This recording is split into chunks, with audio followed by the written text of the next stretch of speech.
Hey everybody, welcome to the March Q&A for Patreon. Hello, thanks for joining me. I should be live. I click go live, so it's probably just buffering. Sorry, talking to Kim. She's my right-hand wife. Yeah, she's the man in the van.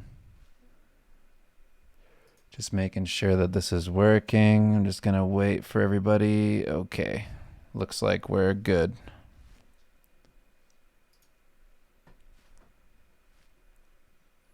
So tonight I'm going to be answering some questions as well as doing a little bit of painting. So let's get started. Abizi asks, what were some of your inspirations for Steve Lichman? It's so weirdly funny and dark. I love it. The initial inspirations for Steve, I guess, I talked about it a little bit last time. It boils down to that worked on Magic, worked on D&D, did a lot of the stereotypical fantasy work, and then, got so used to kind of making fun of it because you kind of just fall into the same tropes every time you work on something that I basically, I don't know, would make fun of it with Dan on Skype whenever we would talk, which led to us making like a little short script and then a small comic. And that's kind of where it's originating. But everything else from it is from childhood stories, people that I knew people that I knew growing up. And, based on a lot of that. Elijah Eddings asks, how did you practice anatomy to the point where you were at a level to where you could draw straight from imagination? I envy artists like you and Karl Kapinski, but you guys are definitely my inspiration. Well, I appreciate that. I do my best to do anatomy from imagination. I still will look up like some real basic stuff. Like if I have a pose, I'll do the pose from imagination, make sure that that looks all good.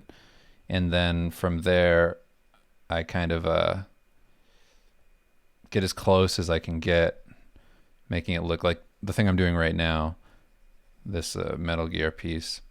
I get as close as I can from imagination, and then if something feels weird or wonky, I'll reference something online just to kind of see what the body looks like in a certain position, something like that.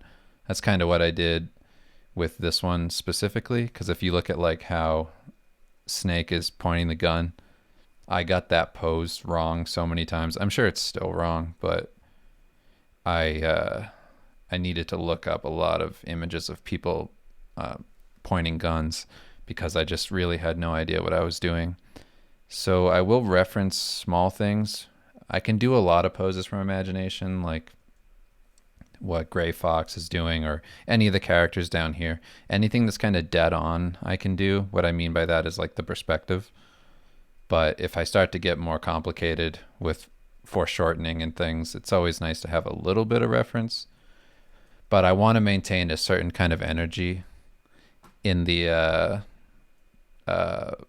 piece, so I try not to do too much. What's going on in the chat? I was answering some questions. Oh, I was just going to ask you what was up.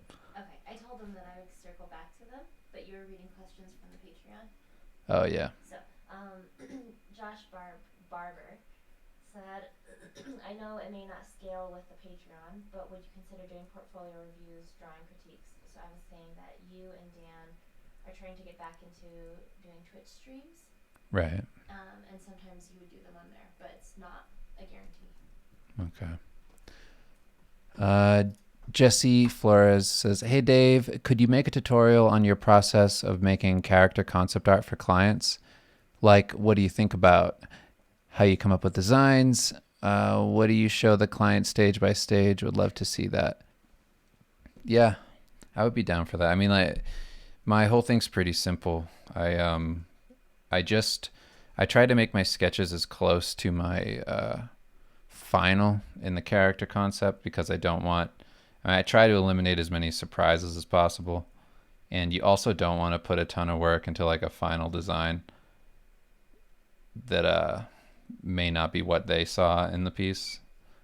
I kind of have a problem with like I've seen a lot of artists do silhouettes of character designs, and I can't. I just wouldn't want to do that for a client because if they choose that silhouette, they might be seeing something that I'm not really thinking when I'm doing that. So I try not to do a ton of real simple stuff. Most of my character concepts, they end up looking a lot like what I was doing in the first place. So yeah, I don't really stray too far from my final, I guess. So that's kind of how it goes when I'm doing my character concept for clients. But I will show some of that. I'm actually doing some for a game right now. I can't talk about it, but maybe when that all comes out, I can run through that process a bit more.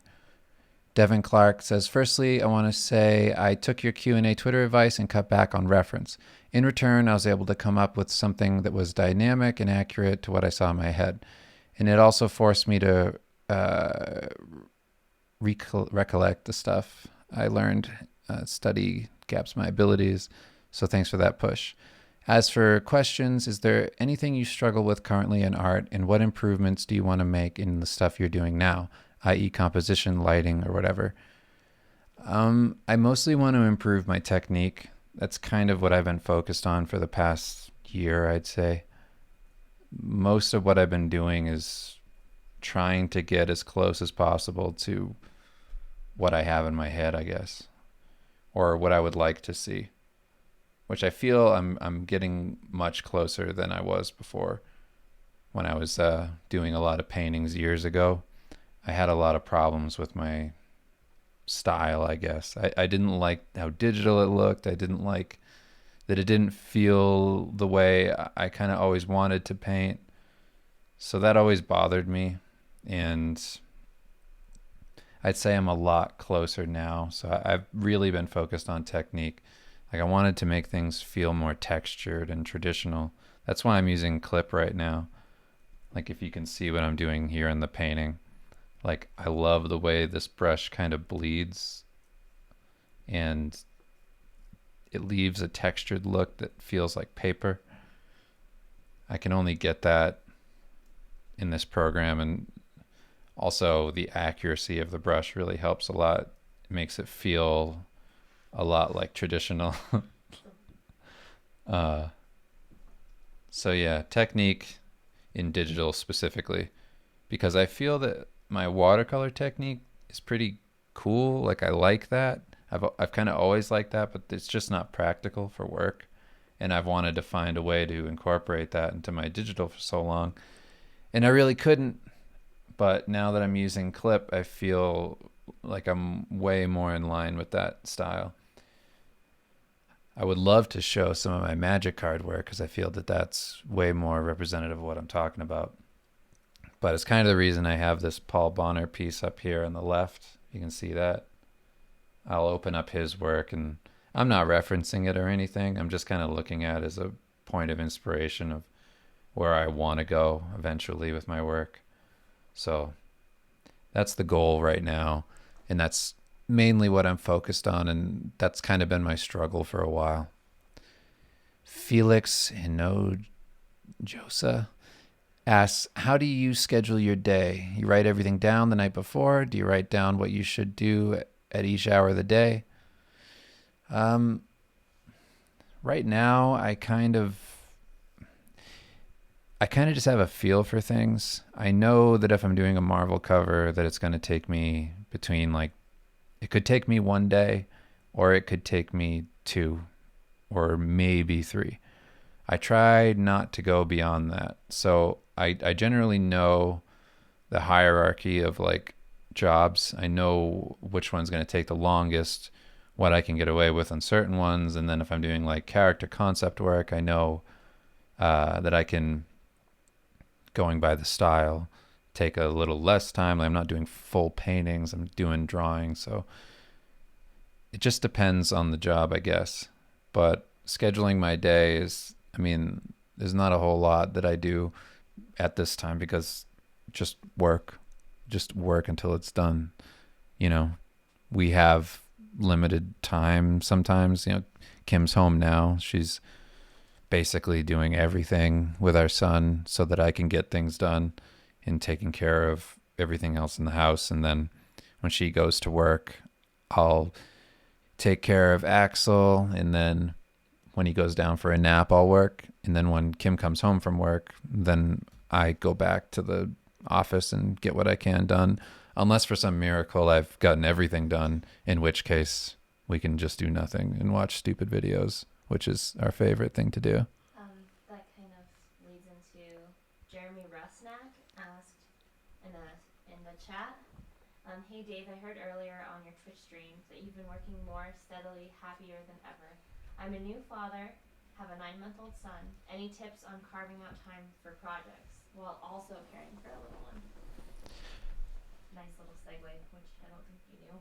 Tips for balancing work and having a kid.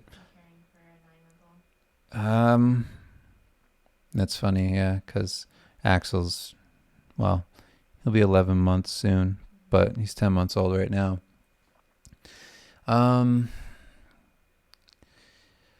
Honestly, there's not a whole lot you can do. I would say if you have a good work-life balance in general, and you have an understanding kind of like with your partner or whatever, then you really got to sit down and talk about like the reality of what it's going to take for you to get done what you need to get done. For better, for worse, whatever it is, you just need to be honest about how long it takes you to do what you have to do and make it work. You have to schedule things appropriately. The good thing I think about having a kid is that you are forced to become more efficient and effective if you're really dedicated to getting things done.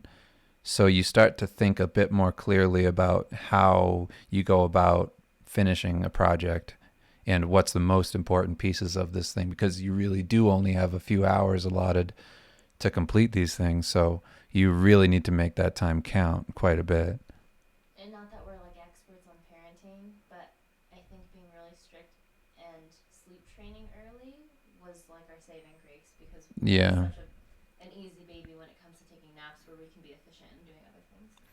Yeah, I think that's a big part of it, sleep training, because if Axel was the kind of kid that were up crying all the time, then we really wouldn't have any time. So, and even if your kid's crying and they're just kind of sitting there in the background crying, but you know that they just are going to go to sleep, if they're doing that all the time, you really can't help but worry about them, and you're just not going to work effectively. If you're working from home, like I can just say from personal experience, like it's so hard to focus if your kid's crying and you're listening to that.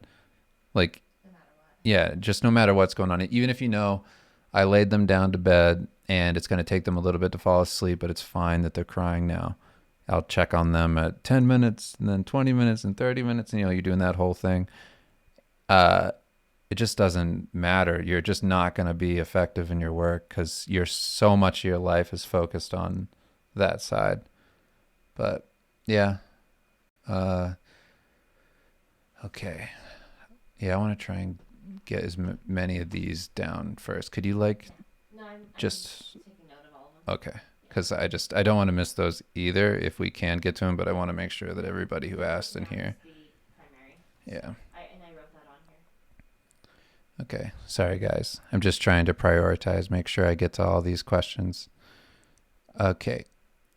Ian Pellerin asks, what's the chance you go full trad Chad in the next 10 years? Very slim. I love that that's a thing. I mean, I get it because like a lot of people who are into that, they end up, holding that over people's heads. Like, ooh, I'm a traditional artist. I'm a real artist. I wouldn't do it just because it's so difficult to maintain that and get work. And I love doing traditional stuff. And I think that there's definitely the appeal of that always in the back of my head. Like, oh, I would love to just do watercolor paintings and actually have something to point at, Just say like, I did that thing. It's done. Look at it. You can hang it on your wall. I could sell it. But no, I couldn't see myself doing that.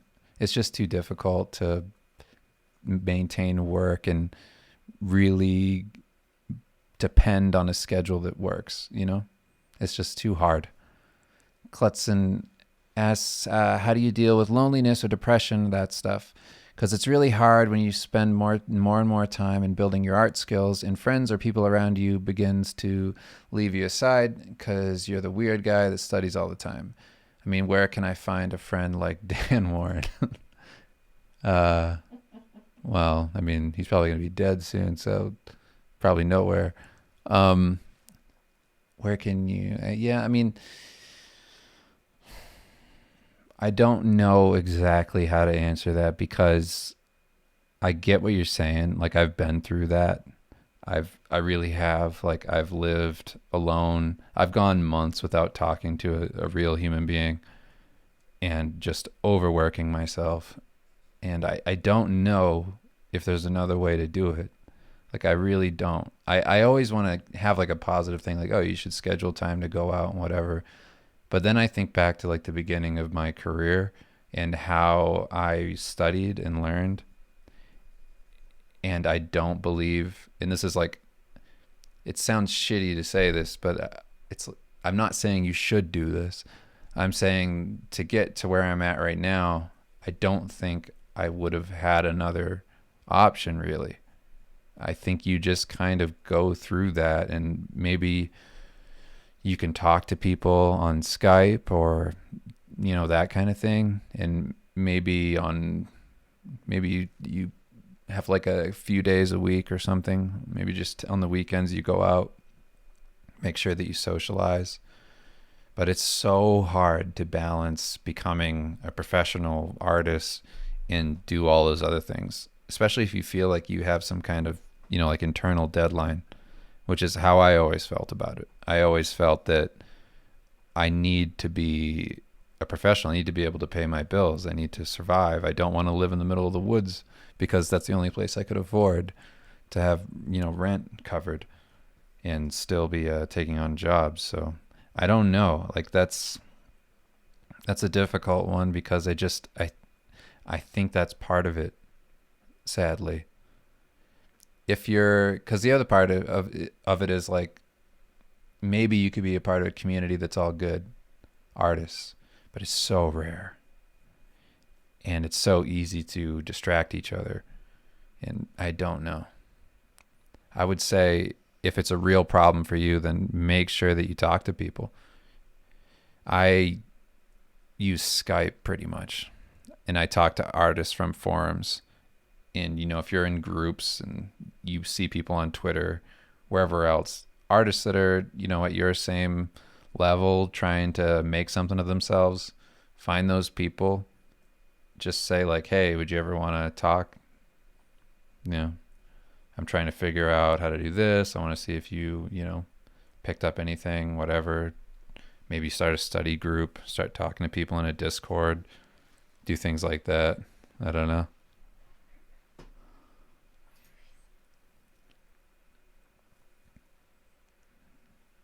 Yeah, just don't go too nuts. I've shit my pants before being alone and nobody would ever know unless I told them. So I tell everybody. That's how I get less lonely. Tell people about shameful things. Folan Grady. I know that's not your name. I just know it. I said it that way, so I'm sorry. You're nobody's name is Folan. I know that. I know your name's not Colon with an F. I don't know how to say it. Fowlin. Faolin. Damn it. Well, Folan asks, have you ever had any issues with your wrist or shoulder after drawing for long periods of time? If so, did you find any exercise that helped, or did you change up how you draw? Yes, I have found things that help. You just stretch your arms straight out. You can see me on the webcam that isn't here. And you pull your fingers back. So like all four fingers, you pull them back. And you stretch out your wrists. And then you bend your hand down. You put your thumb the base of your wrist, basically, well, where your hand and your wrist connect, and then you press in, and then with the other part of your hand, you squeeze your knuckles down, so you're kind of like forcing your hand towards your elbow. And yeah, I only know that because a few friends of mine had carpal tunnel, and then that's what the doctor told them to do, to stretch every like 20 minutes or so. But you should just take breaks. I mean, really, I've never had that problem. I've never had any kind of tennis elbow, like not one where I've gone into the doctor. Like I've had pain, and then I just take a break. I'm like, oh, I must be doing too much of this. And I always find that I get more pain when I squeeze the stylus too hard. You know, if you're too in your head when you're working, you gotta watch out.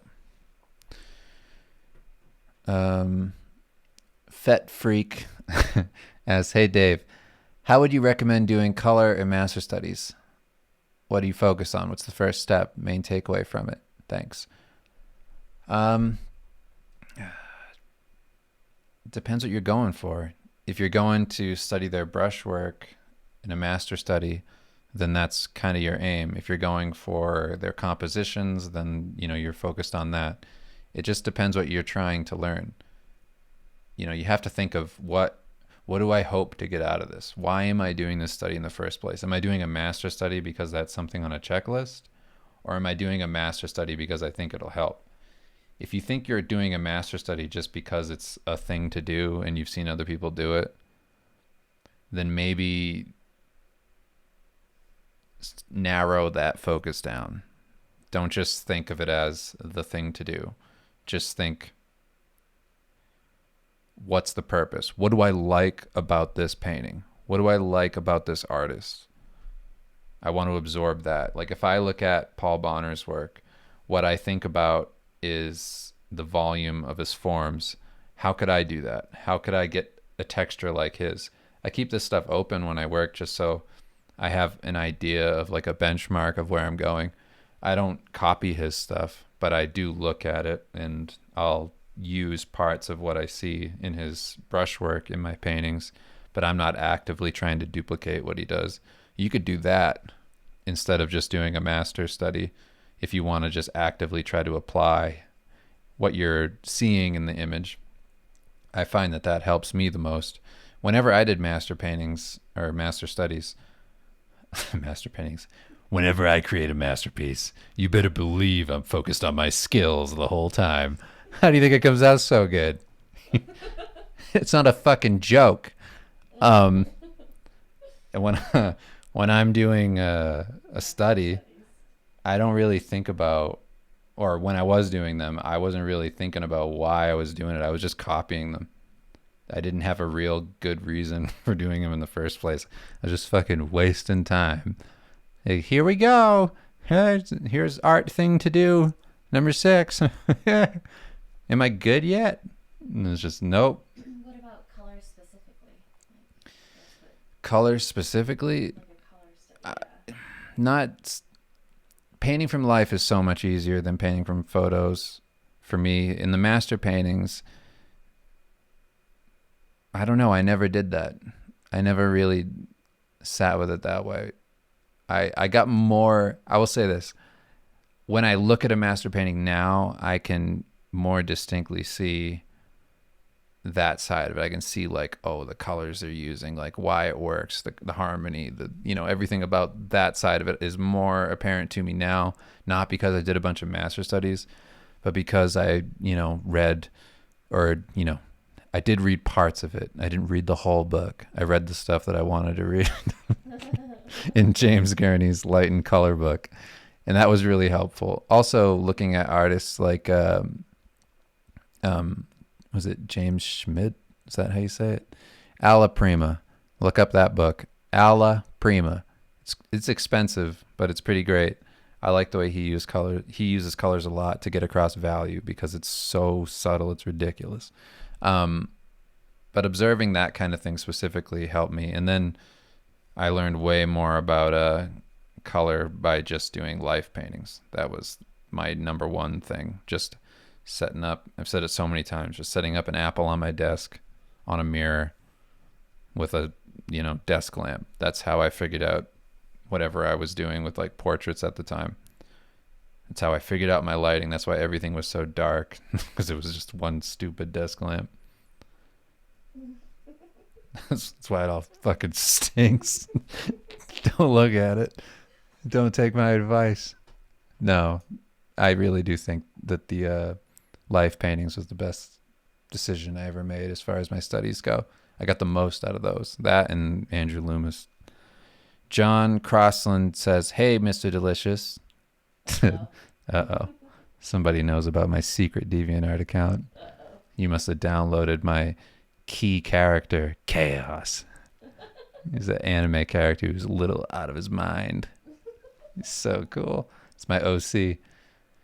He says, "That's right. I've been a supporter for that long. And to quote you, you're beautiful." Oh, this is from Concept Art. That's a Concept Art reference. Question. How do you deal with rejection? And what's your daily routine like now versus before having a kid? It almost sounds like you get rejected on a daily basis. What's your daily relationship with rejection? And how do you roll with the punches? Because you just seem to get run over so often. I want to know, what's your coping mechanism? It's alcohol. It's alcohol and masturbation. That's how I relieve anxiety.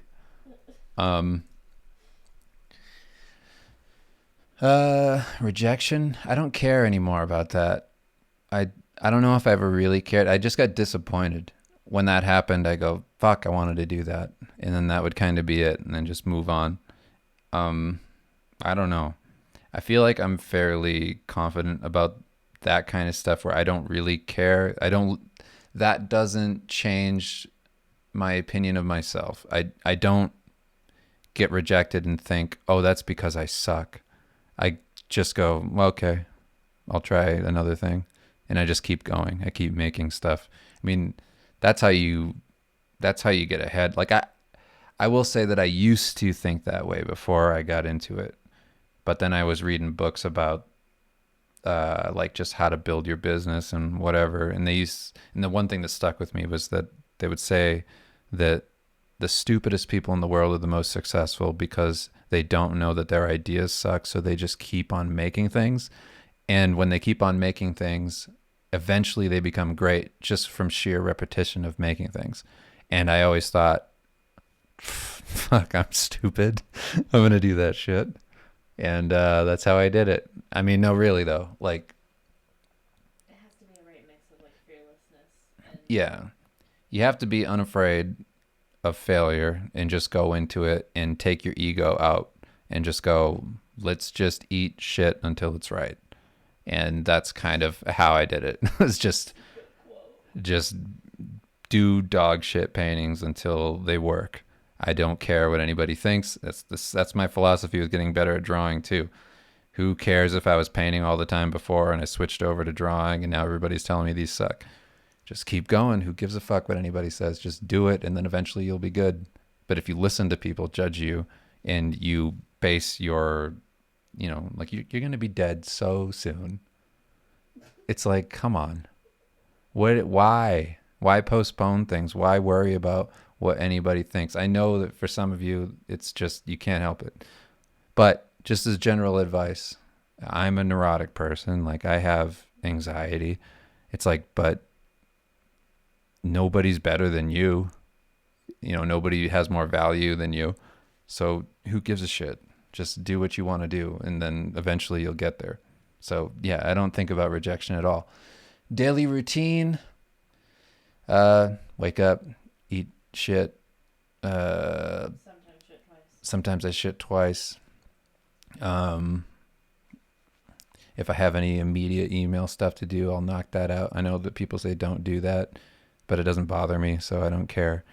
And then I just work until the end. No, I just work and lunch and go for a walk, hang out with my wife and my kid if they're both here. If it's just my fat boy, then I'll hang out with him, throw him around and stuff, make him laugh, eat lunch, Yeah. I mean, work till about 6:30, 6 o'clock every night, I guess. Just about. Unless it's like a day where it's a crazy deadline, then it goes later. But generally, if Kim's home, try to stop around that time and just have a normal world. But yeah, balance is a big part of it now because kids, family, have to be a person. You can't just be a robot. Timbo asks, "Hey Dave, I'm a big pussy. Congrats. When it comes to actually obtaining work as a freelancer, but current events have forced me to bite the bullet a bit and come out of my shell. My question is, did you used to be a big pussy like me when you started and gradually gained more confidence with networking, finding clients, selling yourself, or were you always comfortable doing that?" Um, I wouldn't say I was comfortable talking to people, but I wasn't comfortable because I just didn't know what I was doing. I didn't know what to quote people. I didn't know, you know, I just didn't really understand my value. I didn't know like when somebody was taking advantage of me, stuff like that. So I just kind of had to learn that through experience, and you'll have to do the same thing. You'll find out what people are generally paying by, number one, talking to artists. You should talk to people that you feel are doing the same kind of level of work that you are. Be realistic, and don't go reaching out to like the pros who are like, you shouldn't accept anything less than this, and you're like, well, I'm not fucking you. Like I'm tap dancing for fucking nickels, dummy. I can't do the shit you're doing. Like, I hate when people do that. Not everybody's at the same exact level, so not every price should be the same. And that's just how it is. People aren't going to pay you. Like, I used to get paid to be other people. They were like, we need a somebody type. Can you do that? And I was like, no, but I'll try. Yeah. I was like, I just need to get paid, so let's do it. I'll make believe I'm Brad Rigney, and it won't work. But yeah, I wasn't like afraid of the clients. I I was always uncomfortable not having control. So it always bothered me when I didn't know things. I was like, "Oh, I must be getting screwed right now because I'm not entirely comfortable with how this is all going."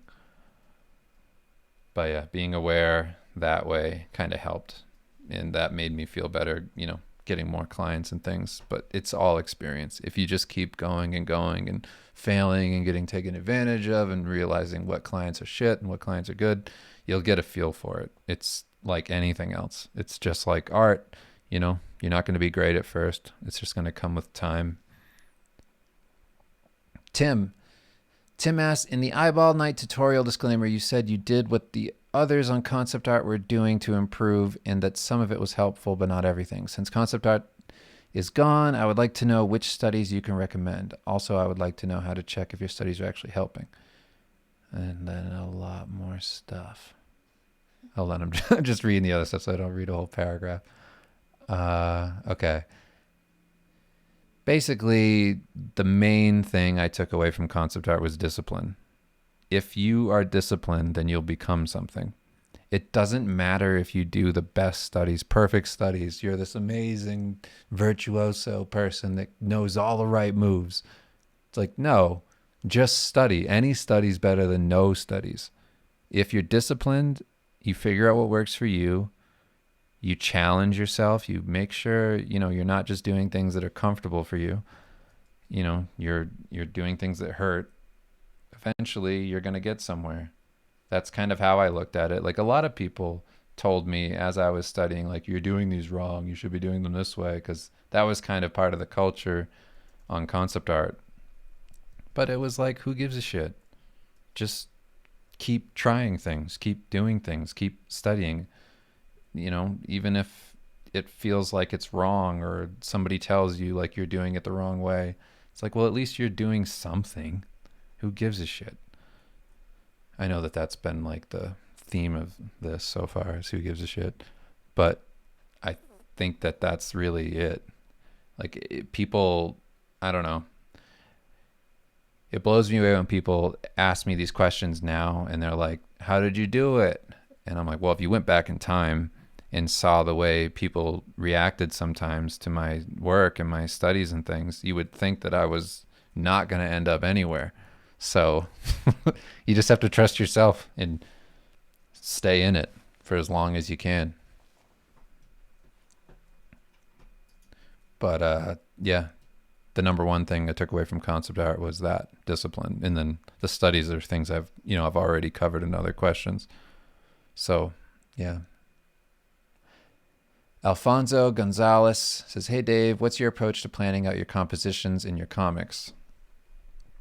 It's mostly based around the dialogue, depending on what kind of comic it is. If it's Steve, it's dialogue related, so it just flows with whatever is happening in the script. If there's a joke that needs to land, I've mentioned this before, you just make sure that there's some timing there where it has room to sit and have an impact. Like, you have to think of how you visualize these things in like a movie, and think of how the time works in that, and then try and figure out how you can create that kind of time in the space of a comic so that you can have certain things land the way you want them to. And that can go for action and whatever. The bigger an image is, with the more detail, the more time you spend, and the more distance between panels, the more time you spend, and vice versa. The opposite's true, where you can speed things up real easy. But yeah, my compositions in comics are always kind of like that. And if it's like a big action scene, then I really just go for a cool illustration, like what I would do. And if there's something really important happening on the page, then that obviously gets the focus the same way it would in an illustration. And I try to make that something that has the most contrast or the most focus, and build around moments that are vital to the story. Dun, dun, dun. I'm pretty close to done with this painting. I need to be done with this painting. Speaking of, somebody said that there's a tangent on the back of Snake's gun, the ship.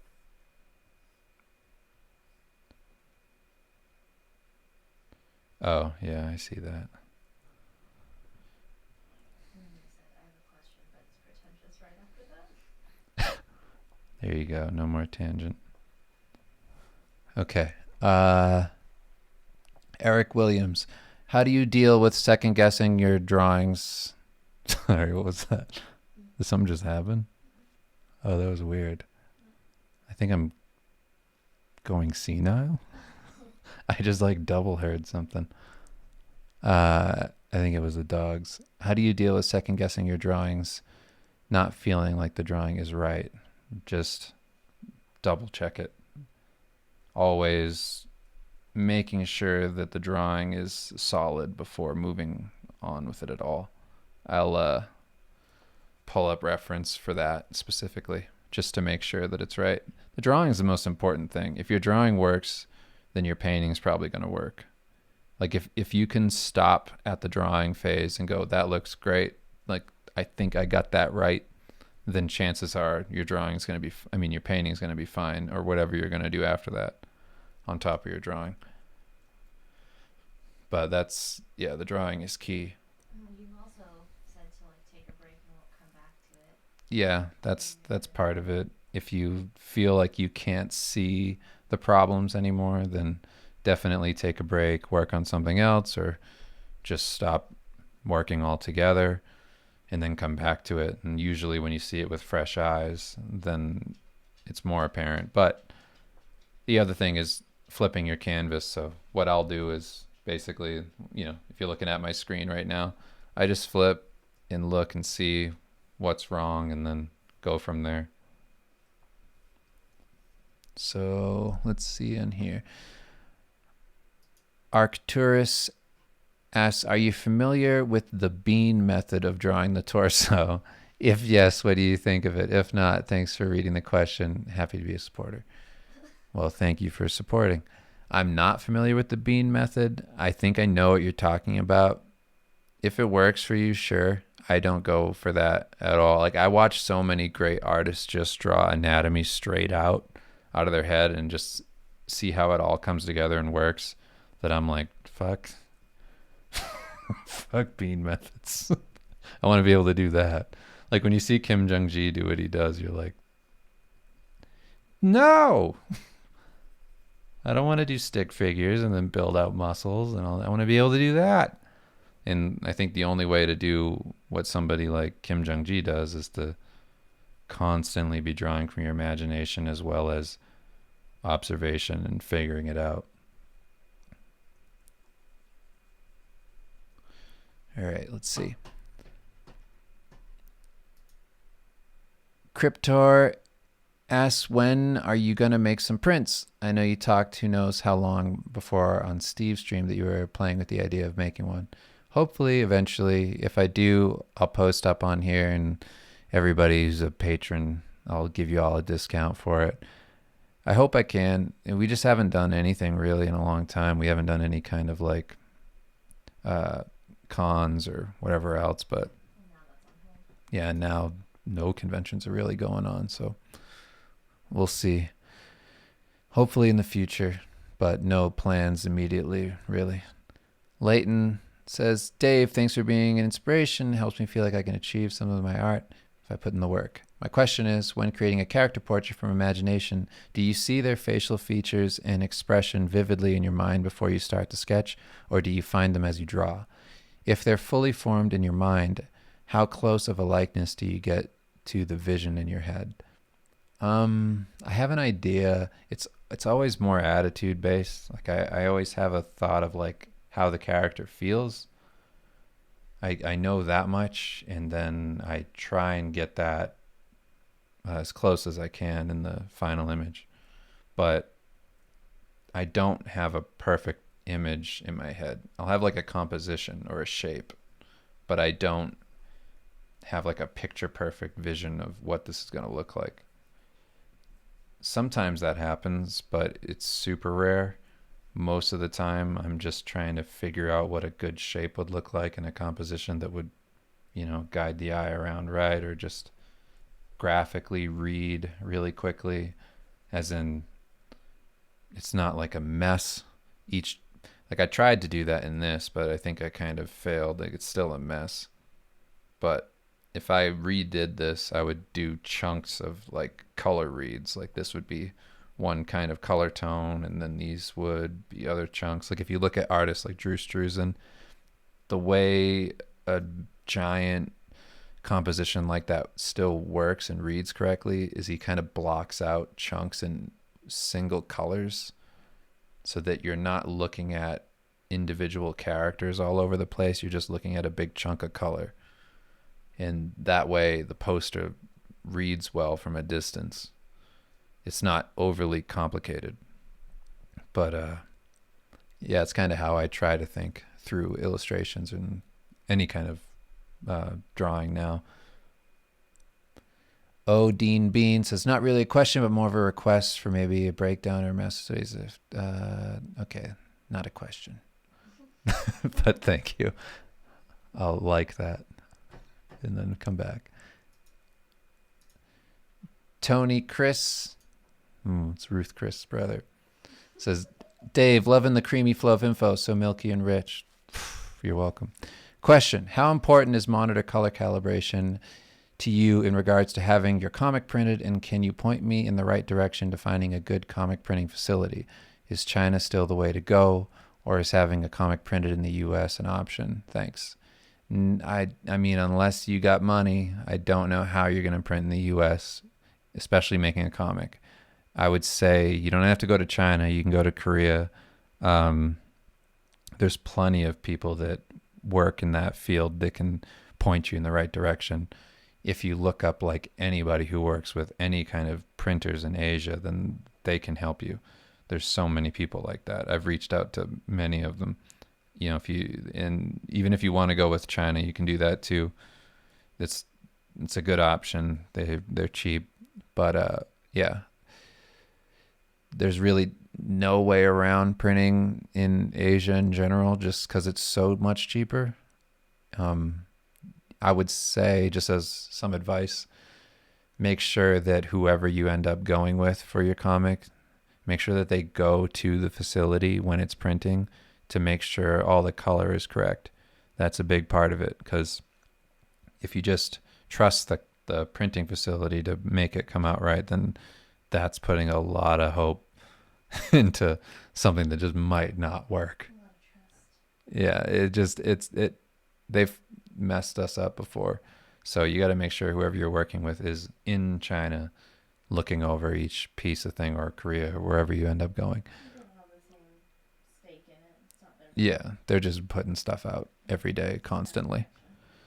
Monitor color is a huge issue. You have to make sure you have a great monitor or print ready monitor if you're planning to do that, because there can be some big issues. And make sure that when you're working on your comic and you're doing the colors and everything, that you use every single character from your comic, you put them into CMYK first.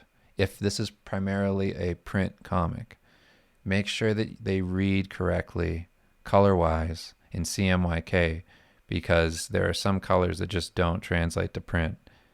And you may have a character that's a certain shade of blue, and then when it comes out in the final printed comic, it's purple, and you're like, what is that?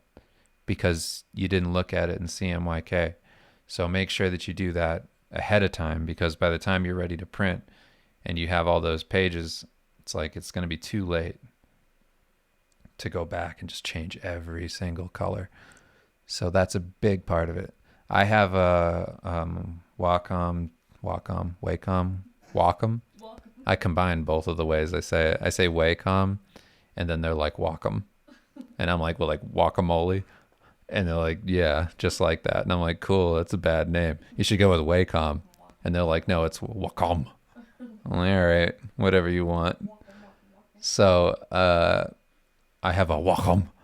I have a guacamole Cintiq, and the colors are correct on is what I'm saying. I also have a fancy print ready monitor that costs like $3,000. I don't remember the name of it. ISO. It's an ISO NG88. I don't actually know the model number. It's some bunch of string of numbers and letters. And it's great for printing. So yeah, that's really important.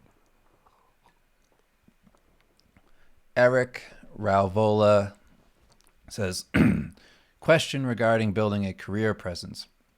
How would you build your website, social media, if you want to be versatile and work in many industries and styles?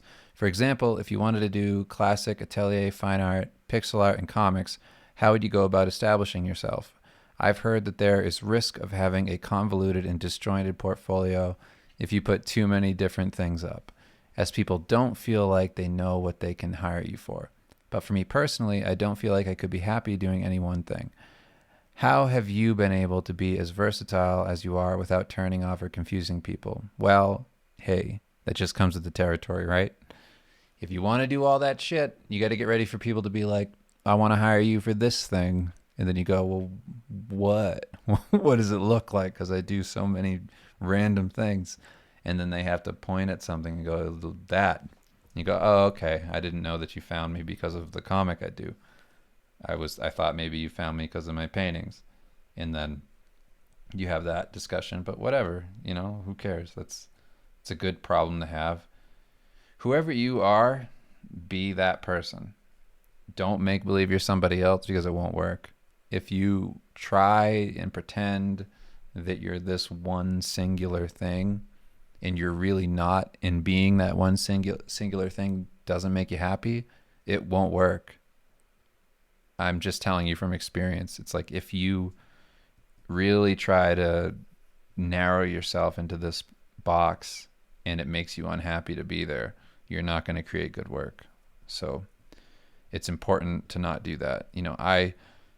I really shied away from doing a lot of different things for the longest time because I thought that was important. And what I realized was, the more I did what I wanted, the more people followed my work. So, I mean, that's kind of the cool thing about doing what I do now, because I get this great moment when I'm working where I'll have certain people on Twitter or wherever follow me, and they'll be like, "I didn't know you did comics. I didn't know you did." They'll say like Marvel comics stuff. Like, I thought you just did fucking Garfield. And I'm like, well, no, I do a bunch of shit. And I'm like, I also do like movie posters and you know all kinds of things. And they're like, oh, so you're not just like a creep? And I'm like, no, I'm a creep, but I just do a lot of other things too. I'm like, oh, cool. I love that. I love people kind of liking what you do in one narrow field and then finding out that like you're just, into way more shit than that. It's kind of nice.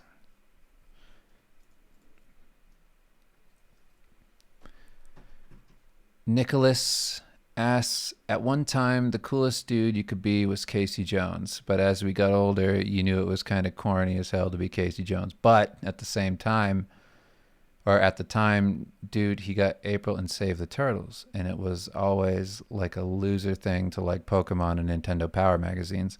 But man, they're cool as fuck. I didn't realize that's what I love so much about your work until you just started coming up with the watercolor texture stuff. That's not a question. Thank you. I appreciate it. Oh, here's this question. My question is, do you think we are just homers? We grew up in that era, so of course we love that stuff. Like, do you think kids will grow up thinking Kylo Ren and Daenerys and Chris Pratt for for Jurassic Park bangers are the shit? And if so, was it because of writing, design, or something else? There's definitely a forever cool thing about certain characters that I don't think goes away. Certain characters always look cool. Like, you're really not going to get away from Snake Eyes from G.I. Joe being a cool looking character. I don't think that's a generational idea. Like, oh, we just love ninjas way more than anybody else. I think that that's universal. Certain designs just work, is what I'm saying. Like Superman's not going anywhere. Batman's always going to look cool. There are fundamentals. Kylo Ren's helmet's really cool. Daenerys is more story based. Same thing with like Chris Pratt. You don't like want to dress up like Chris Pratt. That's not the idea. Indiana Jones is a costume though. Like Indiana Jones is just an archetype, and the way he looks is everything kind of. You don't really care so much about Indiana Jones. You want to be Indiana Jones. So it kind of depends, but no, I don't think that it's generational. I'm sure that there are characters coming up right now that are so cool that they're that too. You put a hockey mask on a guy with a baseball bat who beats up ninjas, and you're like, how can you lose?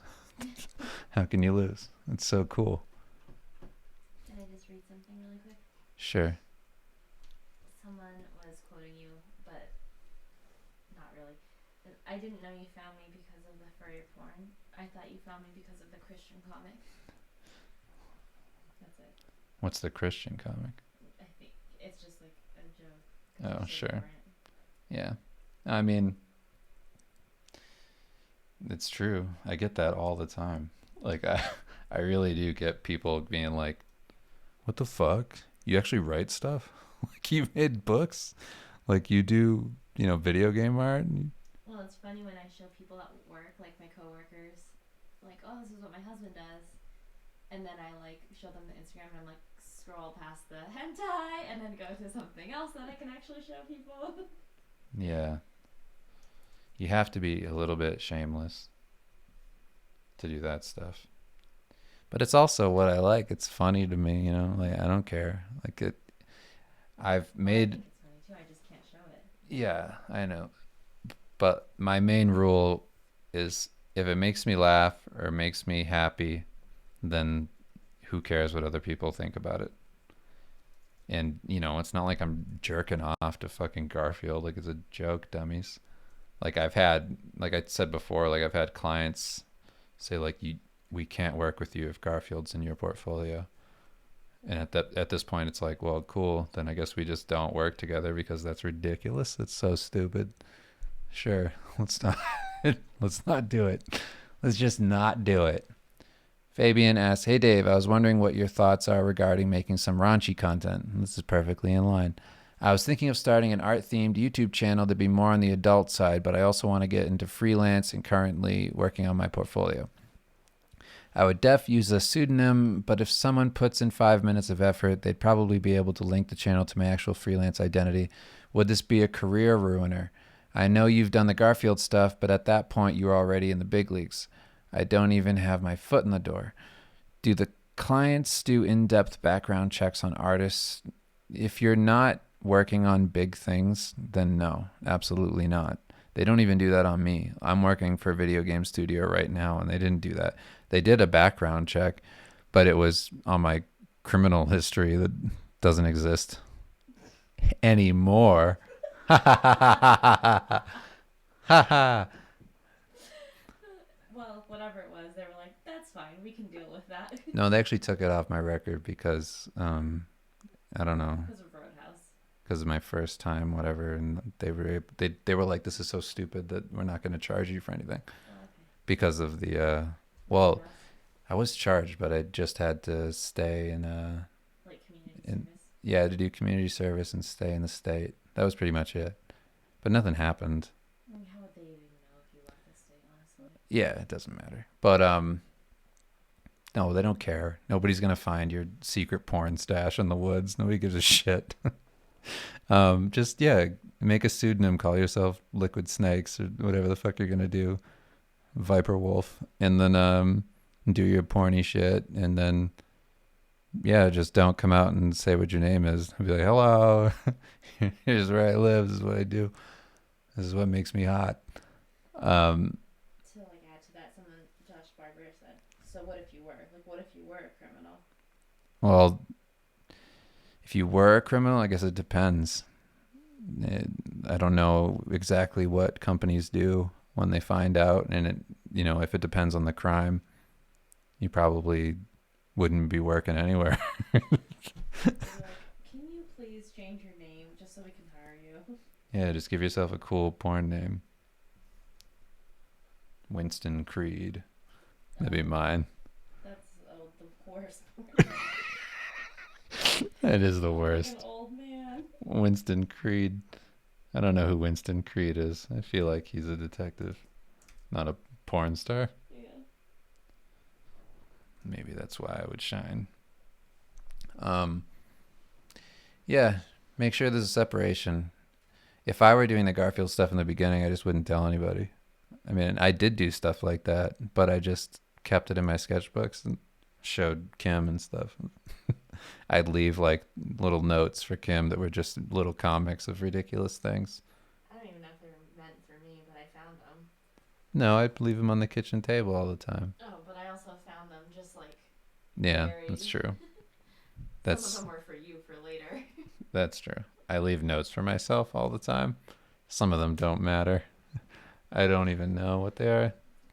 My favorite one was like 12 dicks, spaceships, and something else. It's just like a list of random things. Yeah, I do that. My favorite one was the list you found in my pocket when you washed my jeans, and it said milk, steak, Vaseline, and a list. That was it. It was the only things on that list. Crumpled up. I don't even know what that was. No. A grocery list? It must have been a real grocery list, Yeah. but That was like before you met me. right, it was just three awful things combined. Isaac asks question regarding technical brush settings from the brushes you gave us in Clip Studio, which I bought thanks to you. Do you mess with the pen pressure sensitivities on your computer system preferences under Cintiq options? Also, I see in your process vids that you hardly change your brush size.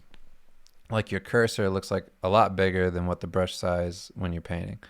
I just can't figure out why I'm having a hard time not being able to draw uniform lines like when you do a crosshatch.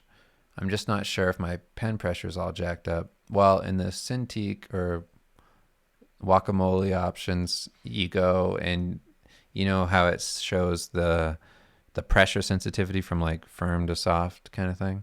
I go like one tick over to soft, and then I go into the I'll mess with the fucking arc thing, you know, when you can adjust the pressure sensitivity. You can like move the little things. It's like a chart looking thing.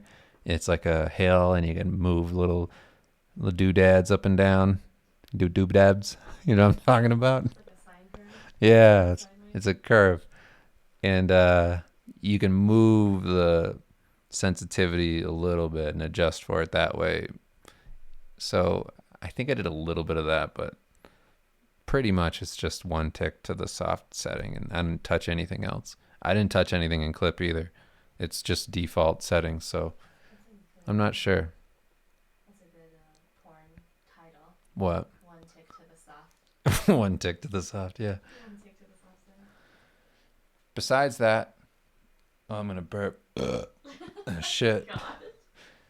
Besides that, I asked these questions on your art cafe with Machiochi, and he can't wait to hear it. Not sure if you guys got to these though, but in case you didn't see them, here you go.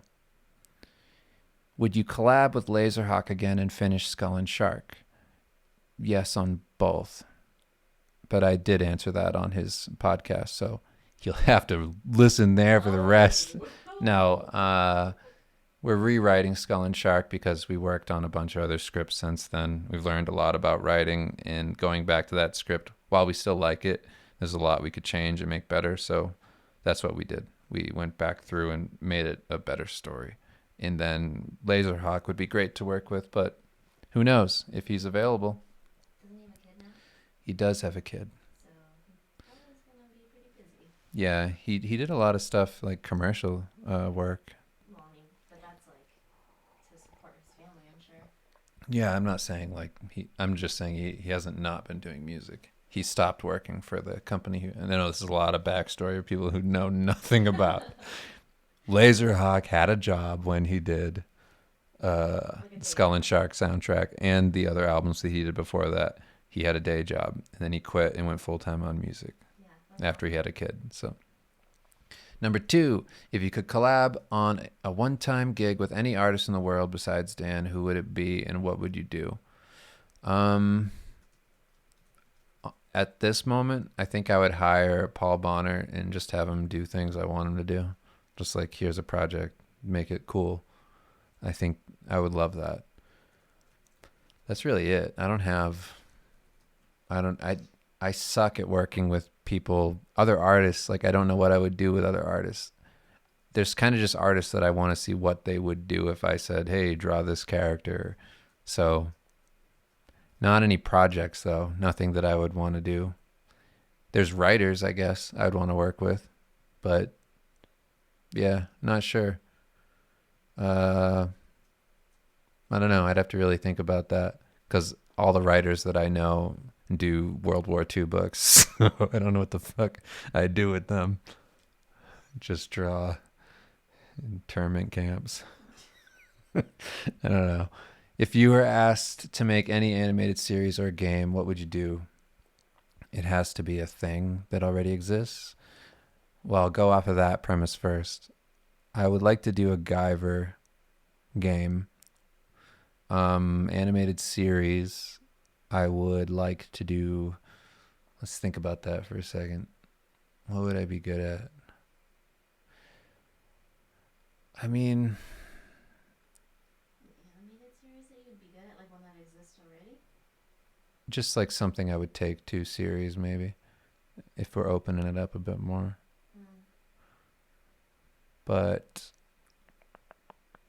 Dead yeah, Space.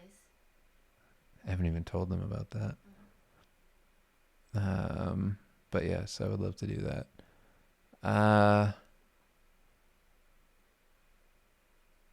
Honestly, I would like to work on like a Power Rangers thing. That would be kind of fun, just to take Power Rangers. I'd want to do Power Rangers if it were picked up by like HBO and just do a cool version of that. Just something for the people who grew up with it. I don't want to do a dark, gritty thing, nothing like that, but kind of just an anime inspired, more mature take on it. That would be fun to do. and take like the first generation Power Rangers and make like an animated series out of that. I wouldn't have it be real gritty where they just say fuck all the time, but just something where it feels like it grew up with the people who used to watch it, so that it's mature enough and the story's good enough that you can watch it as an adult and not feel any shame. I used to watch it and I say fuck all the time. Oh, I would like to do Sailor Moon. Mm. I think I'd be good at that. I want to do something that you wouldn't think I would do. And I love anytime I get a job like that where somebody gives me the opportunity to work on something I would never work on. That's when I get the most excited. So Sailor Moon, I think, is the answer, because That's a good answer. it's probably the last thing. Good answer. So yeah, hello. I'm just gonna, that was the end of the questions from Patreon. So I don't know if you saved any or. Yeah. Oh, okay. So, can anyone hear me? I think they can hear you. We can throw this back and forth if you want. Here. I'm stuck in a closet. Can anyone hear me? Let's see. So the first one from when the chat started was from Mr. Sanson. Dave, how can we fight and win perfectionism? The stuckness. Just be okay with sucking. I don't know. I'm not a perfectionist. I don't care. I think like perfectionism kind of goes away when you're a dad, which is great because I'm just so in my own world that I just need to get things done. Like this painting right here. Like I could spend a million years on this, but it just has to get done. I can't spend forever on it. I want to do other things. I want to use the Patreon to do more projects. So this just has to get done tonight, no matter what. That's my plan. So perfectionism is just, it's unattainable. The whole point is that you're just going down a road trying to improve yourself, and you get as close as you can. But come on, it's hubris. What are you, crazy? You're gonna burn up in the sun. Unless you're me and you draw like I do. That's true. Okay, next question. This is from He Ain't Gonna Email You. Do you ever... It just felt like it needed to be read like that. Like that's how they intended it to be read. Do you ever feel bored with the subject matter of the fantasy industry? This is the question that they said. This is going to sound pretentious, but... And then that's part of it. So, do you ever feel bored with the subject matter of the fantasy industry? As I've gotten older, I find a lot of it more vapid. Do you feel like the stuff you've done with Kickstarter is viable full time? Yes, the Kickstarter thing would be pretty easy to do full time, but you just have to, if you're down with that being your life where you just create comics and that's it, then yes, you can do that and survive. That's definitely possible. But I mean,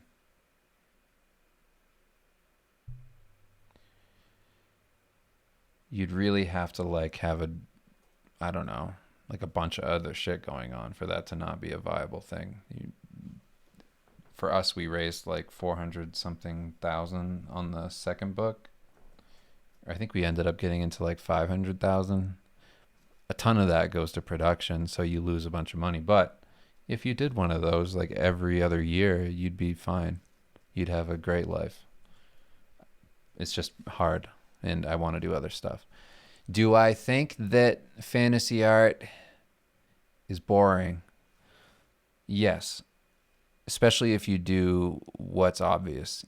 It's really up to you to do something different. You have to take some boring idea that they give you and go, I will not make something stupid. No. Wow, and then you rebel, and then you do the thing you want to do, or you just go. All you said was goblin, and then do whatever you were gonna do. Just make something really cool, and try and stand out. But you don't have to lean into the boringness, unless the client is specifically saying, make it look just like this, and they give you some really lame idea.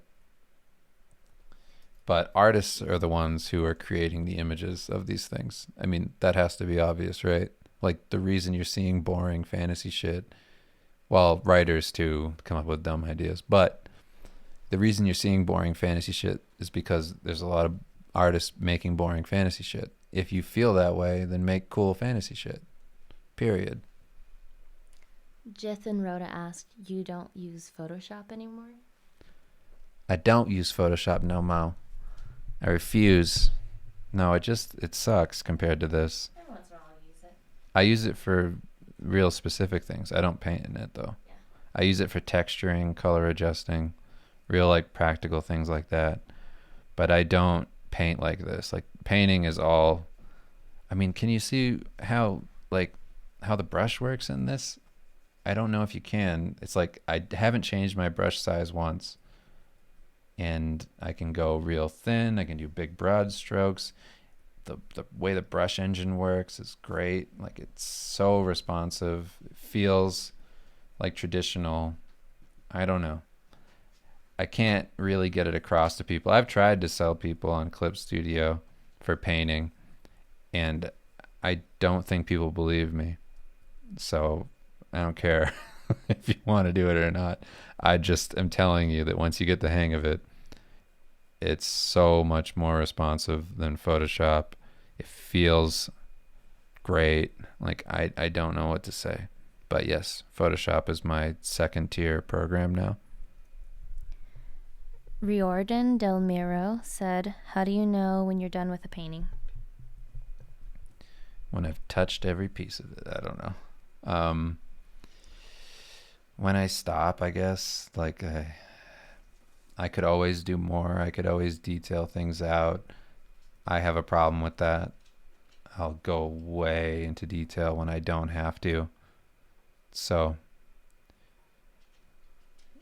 you can kind of just worry about the focal points in an image, detail that stuff, and then lose detail as you go further into the least important parts of the illustration.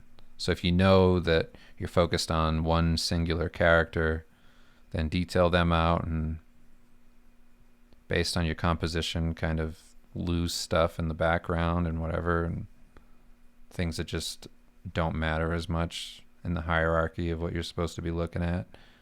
And then, try to simplify. I've been doing that a lot with magic work. I don't really have a problem with it. I just chose to put a ton of shit in this painting, so that's why it's taking forever, because there's genuinely a ton of shit to paint. To that question, some people recently are asking, this isn't done? It looks done. Yeah, it's not totally done. I'm close. I mean, in my opinion, compared to what I'm doing for like magic and things, it's not done. But unless I went back in time and redid my whole original base drawing for this, I mean, I'd have to just,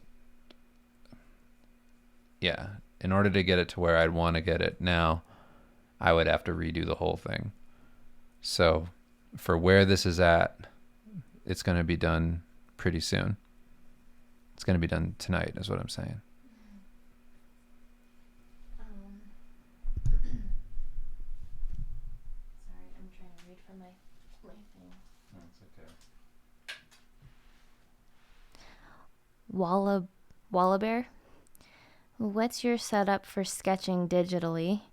Do you just use the default settings on that dopest pencil brush you've mentioned before? Probably a dumb question. I'm new. Not a dumb question. I'm not using the dopest pencil for like sketching. I use that more for like final lines and things if I'm doing comic work. But for sketching, I use the brush I'm using now, which is like a watercolory looking brush. What's really cool about it is if you make the brush real big, it bleeds and looks like a watercolor brush. Like it adds the texture of like watercolor paper. But if you go real small with it, it looks like a pencil. So that's what I sketch with.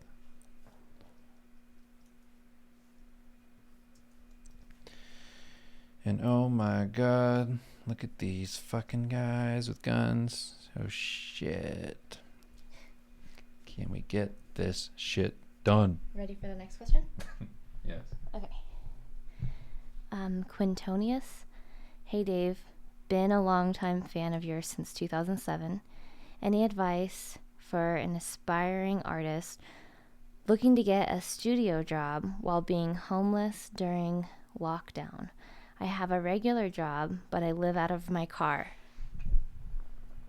I guess it depends on what you're working on. I guess if you're using did you say he's using an iPad? No, he didn't say anything. Okay. Well, I'm just going to assume you're using an iPad. If you are, then just build out your portfolio and Procreate. If you're not, then I don't know. I don't know what I would say. I mean, you need something to work on, first of all. So if you have some kind of setup where you can do the work, then make it happen. But you can do it.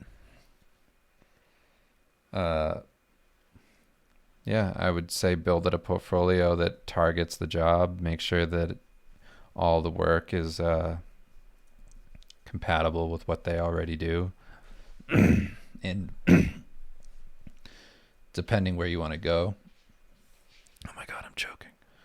Depending where you want to go, make sure that you do your own take on their characters within the confines of whatever style it is. So you want to make sure that you're still adding your own personal thing to it, whatever that is, whatever you're into. If you're into, certain genres of things and you feel like, oh, wouldn't it be cool if this company also did this? Do that as your take as well and apply that way with the portfolio that's reflective of, number one, the games that they make, the style they're looking for, but also something new that you can bring to it.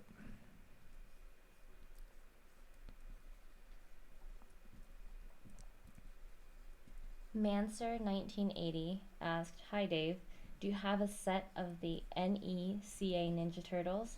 Is there a toy you'd like to work on / design?" I don't have those turtles. I have James Jean's turtles when he did that run with who was it? The Good Smile Company or something like that. Whenever he did that, I have those. I don't have the other turtles. I'd like to work on some Kamen Rider stuff if I could get in on that, but the only figurines I've been able to design so far were the Masters of the Universe for Mondo. I did their He-Man and Skeletor, who was sculpted by Phil Ramirez. He was great. And yeah, that was a fun job. I like making toys, doing the designs for that. I feel like I have a pretty good handle on what I liked about all that stuff when I was a kid. So I try to bring that into it. And I would love to do Kamen Rider stuff. I just think that would be the most fun.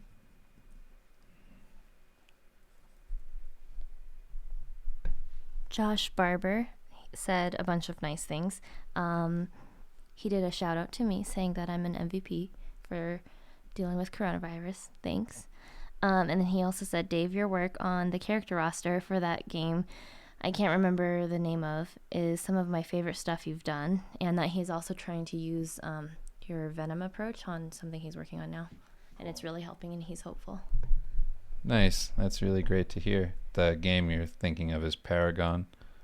I don't have a ton of concept art stuff in my portfolio for some reason. I did some stuff, but I wasn't hired a ton for a little while for that kind of work, which is too bad because I really like doing it. I don't know if it's just because I don't have a lot of it in my portfolio, but Only recently have I been getting back into it. It's kind of funny. But I love that stuff too. Like, not I love my work, but I loved working on that project. It's a shame that Paragon didn't end up going in that direction. Because when I worked on those, it was at the very beginning stages of the game, and they hadn't figured out what the direction was going to be for the art style. And I really wanted them to go for like an old 70s aesthetic, like kind of a sci-fi thing, 70s sci-fi. And they just ended up taking it in a more kind of commercial direction that, they felt was appropriate. So VF20 said, "Yo, Dave, how do you structure?" Sorry, I'm just trying to read it how it's written, and it threw me off. "Yo, Dave, how do you structure your days/weeks when you were teaching yourself how to draw? Thanks." just 2 hours a day of studying. That was kind of how I did it. And then screaming into nothingness while I worked constantly. I just worked all the time. I still work a lot. So, but when I was doing that, I worked all day, all night, kind of thing. And it wasn't super healthy, but like I said earlier, that was really the way that I improved, was just by staying in it and doing the best I could to be consistent and put out as much work as possible. So, not so much a schedule. The studying was the schedule part. I needed to be disciplined because that was really boring. Everything else on top of that was just how much can I take on and grow. It's not healthy. I wouldn't suggest it, but that's just what happened to me. And I don't know of another way because I don't know. I don't know if I could do like a slow and steady thing and actually make it happen. But yeah, I mean, that's kind of how it was with the drawing though. So maybe when I learned how to draw and all that, I had to really parcel out time to make sure that I was finishing the comic for Steve. And I did that over the course of a few months and ended up getting a lot done and learning a ton. But I wasn't going, well, I was going at a crazy speed, but I wasn't like so worried about taking on a bunch of stuff to improve. I was just trying to be consistent with that.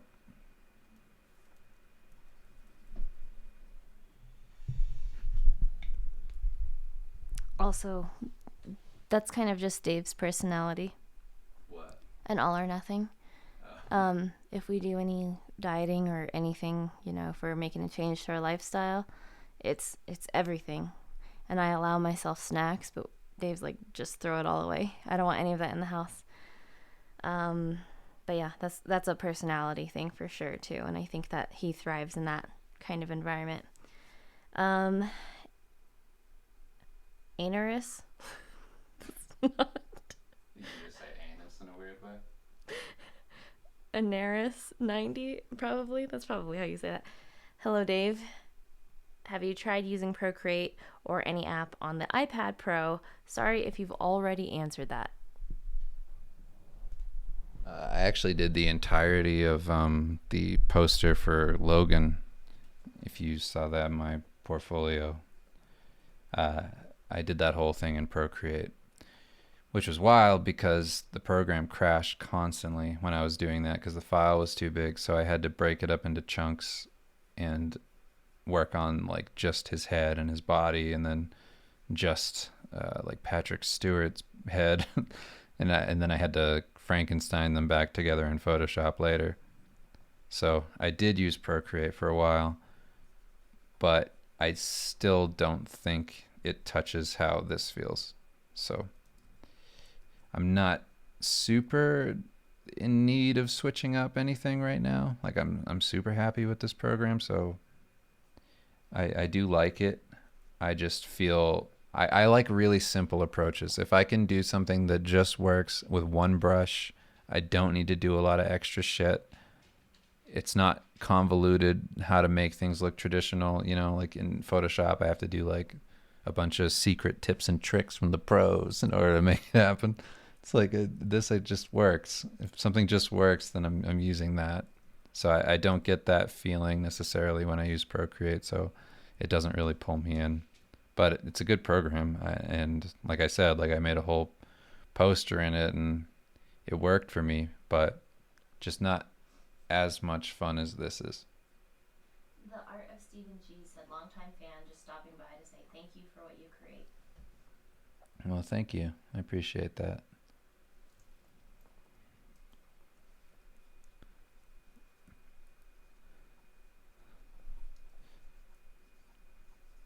Any questions? I mean, if there's no more, I can just look at them while they pop up. Okay. But I'm so close to being done with this. Holy shit. And then I can give you all the final file, and then you can get it printed at your local Kinko's because they do really good prints. You could print it on your LaserJet at home. Yeah, do it on your inkjet printer. See where that takes Is you. LaserJet not a thing? They're both things. Okay. Then I maybe just made that up, or like I combined a laser printer with an inkjet. Oh, I'm so excited. The next thing I want to do is a Dragon Quest kind of thing. That's the plan anyway. You know, for Patreon. I want to do more artwork that's specific to the Patreon, and I just had this one going for so long that like I just need to get it done. Like I'm happy that I went and tried something that was so complicated, but at the same time I wish I don't know. I don't know. I guess I don't have any regrets. But I wish I finished this earlier is what I'm saying. Yeah. And that's the whole point of doing the Patreon, is so that eventually you get to a point where you can focus on those more. Yeah. There just hasn't been a great time for you to be able to focus. Well, it's one of these things where like the Patreon really, like now it's at like a really great spot. Like you all are funding me enough for like I can really put time into doing my work like that. I can justify not taking on client work as much and just do the things I want to do, which is the dream. I mean that's why I did a Patreon in the first place. Like that's the whole point of it. That freedom to make stuff that nobody's going to pay you to make. And I feel like we're finally there and it's great, but I just need to check this box off. This has to be done in order for me to go ahead and make new things. There's a question in the chat. Do you have the name of the brush used for sketching or where to get it? I have it up on my Patreon right now on the Clip Studio brushes. I don't know the name of it. I mean, somebody else can maybe help you with that in the chat, but it's a Japanese name. Like a lot of the brushes that are great are just Japanese names, and I have no idea how to point you in the direction of getting those off of the library. I mean, it doesn't really matter either. Like if you just go to the clip library to download brushes, and if you don't know how to do that, you can just watch a tutorial video on it. Just look up how do I download brushes for Clip Studio. You go through that library, they filter based on popularity, like what other users like, and from there, I mean, you find all kinds of good stuff. Like don't look at what I'm using as just the end all. Like I just happened upon this and it worked for me. There might be something on there that works better for you. You might find something cooler than what I found. It's not like I did anything special or like this was a brush I just kind of happened to use. It's also on your Patreon to download. Yeah. But like you don't have to really use any one single thing. I think the brush engine for this program is great. Regardless, like you could do whatever in this and it would still be cool. Like any one of their pencil brushes that you can download, you can double it as a painting brush and it's still going to look pretty great. I'm not even sure what this was listed as, if it was that or something else. I don't know if it was a pencil brush or an ink wash kind of thing. I just downloaded like a bunch of them until I found something that worked. And I had already had this one for inking. I thought that was all you could use it for. And then I started painting with it and I was like, oh, that makes sense too. Alex had a Sure. Do you want me to read it? Yeah. Sorry, I thought you were gonna read it. No, I thought you said that you were gonna. Yeah, I told you to stop reading them. Well, you said you could just read them as they came up. So, I'm not that fast.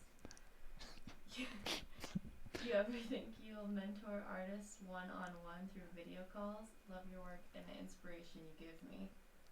No. That's just so much work. I couldn't do it. I don't know if they can hear me. Or if they even know what I'm... The video there, he's asking about video mentoring. Would I ever do one-on-one sessions with students? I would love to do something like that, but I don't know if I would ever have the time to really give that the right amount of attention. And I have like a real problem with that kind of thing where I'll put, like Kim said, like all or nothing. Like I'll put in too many hours into that kind of stuff. And I think that I'm best served just getting to a point where like I feel I'm at a good place in my work, which I would love to do. Wait, your brushes are up on Patreon? Yes, they're up on Patreon. You can just go download them. There should be like a category for it at the top.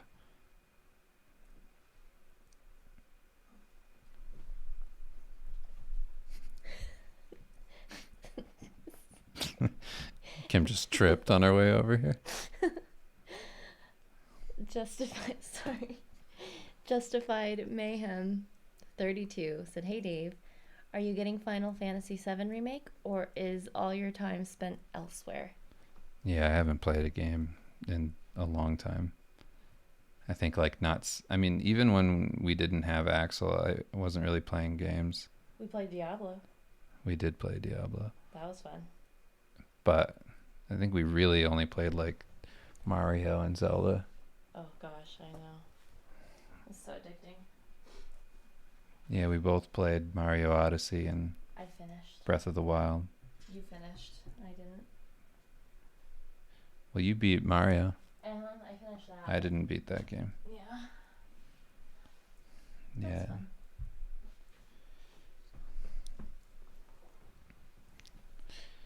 Okay.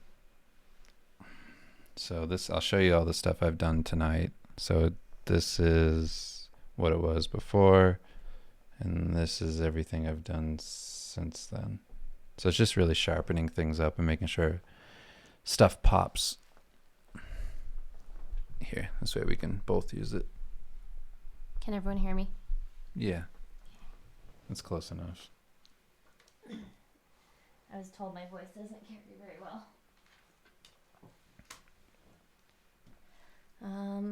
What's your favorite TikTok channel? It's a question from Kimberly Repose in the chat. I think his name's like Wolf God something. Or what about the new one that we just found? Oh no, that one's like hell. We watch the worst, most horrible TikToks of just, I don't know, people who shouldn't be on the internet. They're great. Arturo Ludegrad. Oh my gosh, sorry. I just butchered your name. Also, Dave, any plans on making more t-shirts? Any possible way I'd be able to get another print of the line of shirts you last sold? Mine is falling apart and it's my favorite tee.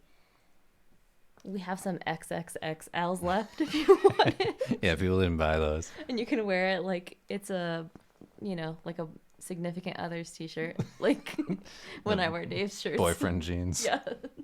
Wear it like it's the new cut.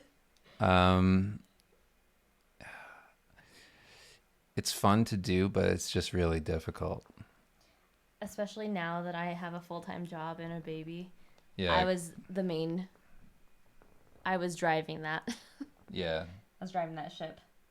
I pretty much was like, Kimmy, do you want to do this as a job? Yeah. Like just handle all of this stuff? Yeah.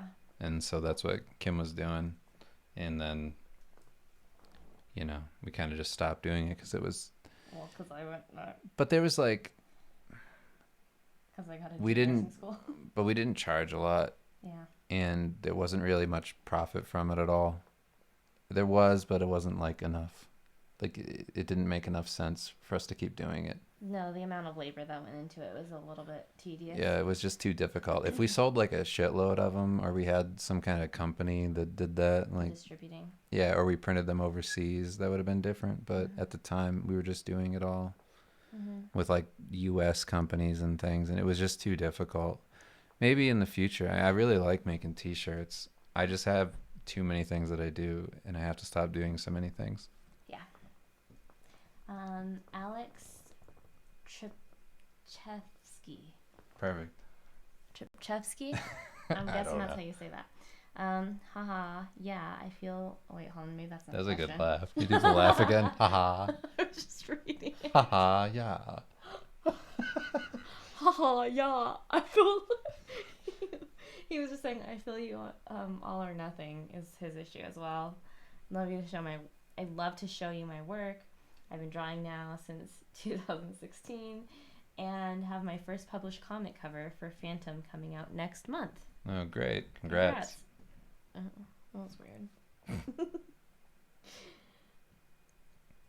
Is there a question? No. Oh, okay.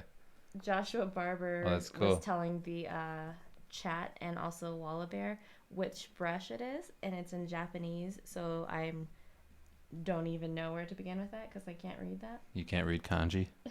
It says 2 characters and then a G. I was gonna do something really inappropriate.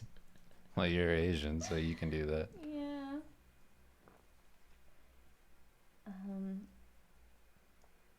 Eric Robertson said, "Can you say Morning Crimson Daggers for old time's sake?" Good morning, Crimson Daggers. Was it like that?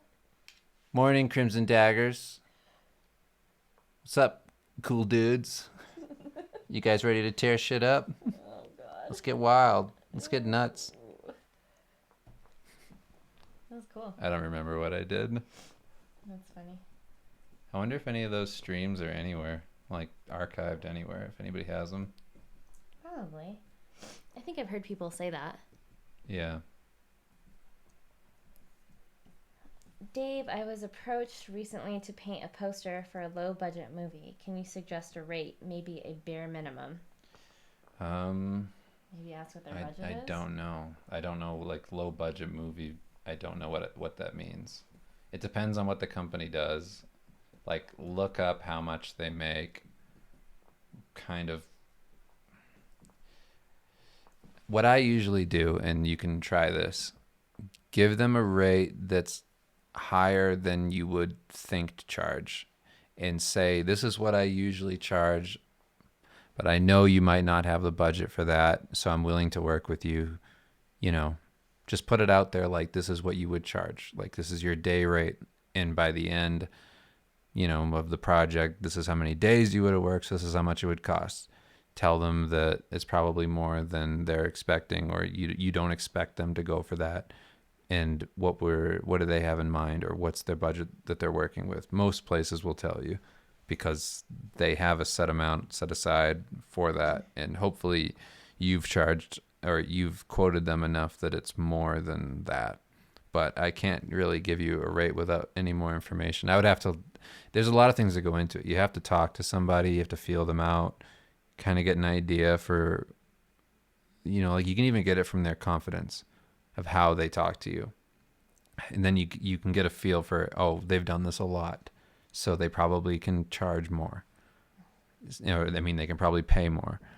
So it just depends. There's too many variables to give you a number. I couldn't do that. Well, and one of the things that you've told me, I don't have to negotiate for anything, but you've taught me, is you don't want to give them a number that's too big to scare them away, but you want to give them something higher than what they could offer so that you can bring it down a little bit, where you can meet in the middle. You don't want to have them just go, oh, okay, that's fine, because we were going to offer more than that, because that's a bummer too. Yeah, you always want to quote higher than where you're willing to settle. Hey, Jack Mac. He said, "Will the Monday Morning Acceptable podcast be returning anytime soon?" It won't be Monday morning, but we are trying to do regular podcasting. We did one today. So, yeah, it's on Twitch in the archive. And you missed it.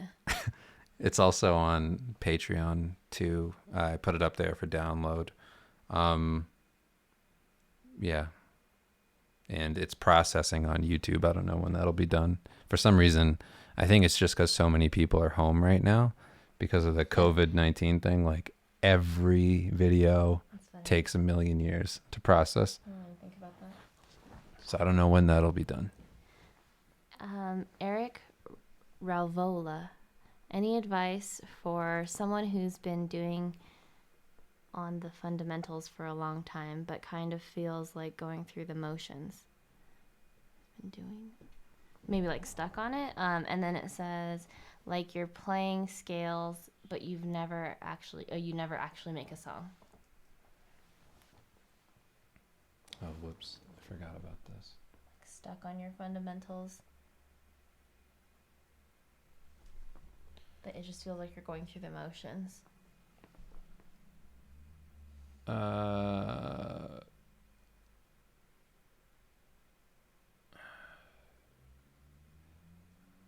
Any advice? I mean, find ways to make it fun again. You have to try and make it interesting, apply it to the work when you're doing it. I mean, one of the big ones for me was trying something like animation. Instead of doing anatomy, copying one for one from an anatomy book, you just turn it into a game. I'm going to watch this thing move around on the screen, do the first frame, the last frame, and then do all the in-betweens. Try and make your anatomy as good as possible. Maybe you can reference like a fight scene in a movie or something and just use that as a study. And then by the end of it, you have something that you can share that's also good for your learning, you know? It's something that's shareable on Twitter and all that. You know, making your work for you kind of deal. But I would always try and find ways to apply studies in fun ways. Otherwise, I'm like you, I get so bored. Wei Jian-chin, how long have you been doing this piece? I'm guessing this one specifically. I don't know. A long time. I'm not really sure. I haven't been thinking about the time on this one just because I've been doing it here and there, you know? I don't have an actual timeline for it. If I had been doing it straight through, I'd have a better idea. I've probably been working on it for a total of like 3 weeks or less, maybe less. Yeah. I'm not sure.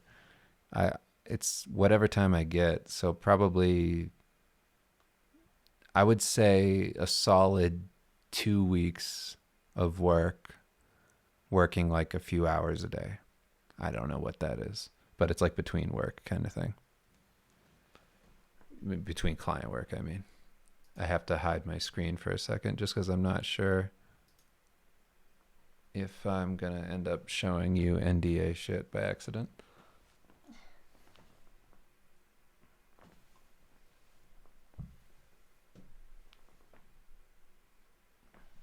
Just opening up that file in Photoshop so I can do color adjustments and things. I'm also going to have to lay this back into my original composition with the title and all that. So we'll see how that goes. All right. I'll bring my screen back now. Here you go. Now I'm in Photoshop. All right. Let's do some adjusting.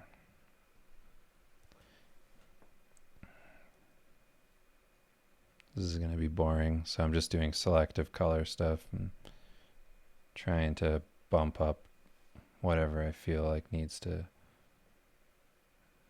have a bit of a stronger color. Yeah. It's all very subtle.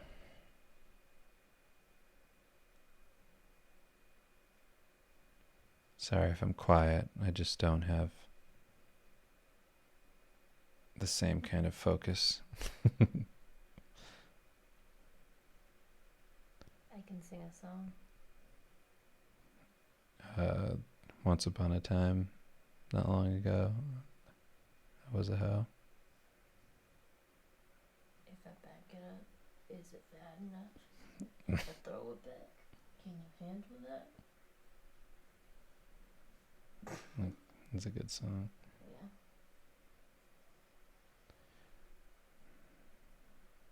Yeah. Okay.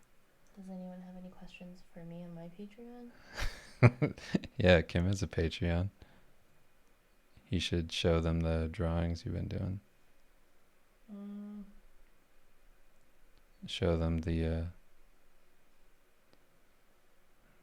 latest one, that raptor playing basketball. Well, that's a patrons only post. Mm-hmm. You don't have to become patrons to see that gold. Can't fuck with that.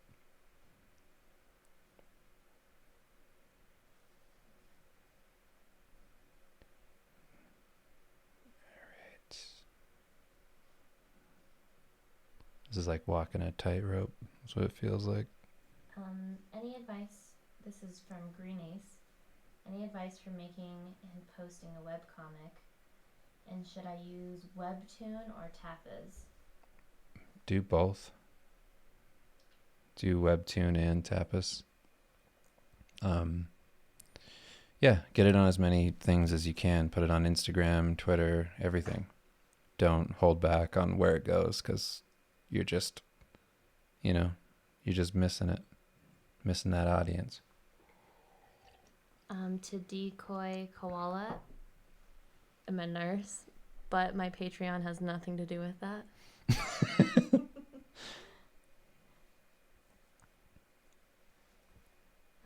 If you wanted to support me, I am taking on a new challenge in recreating every single one of Dave's pieces. All of the popular ones, at least. That's right. Oh, Dave doesn't teach me to draw. That's okay. I'm not asking him to teach me. That's a whole nother thing. I just feel it from my heart. And I just let it flow onto the paper. I haven't gotten into anything digital lately, though. So maybe that's my next foray. Yeah.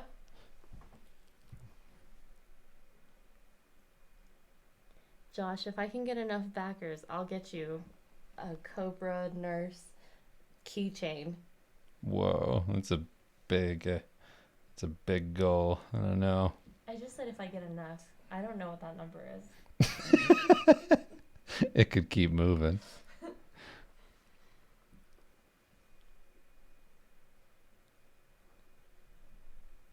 When I'm doing adjustments, I go by the rule of it's always 20% more than what you're thinking, because you're not really seeing the proper colors because you've been working on it too long. So whenever you feel like you're doing too much of the adjustments, you're probably wrong.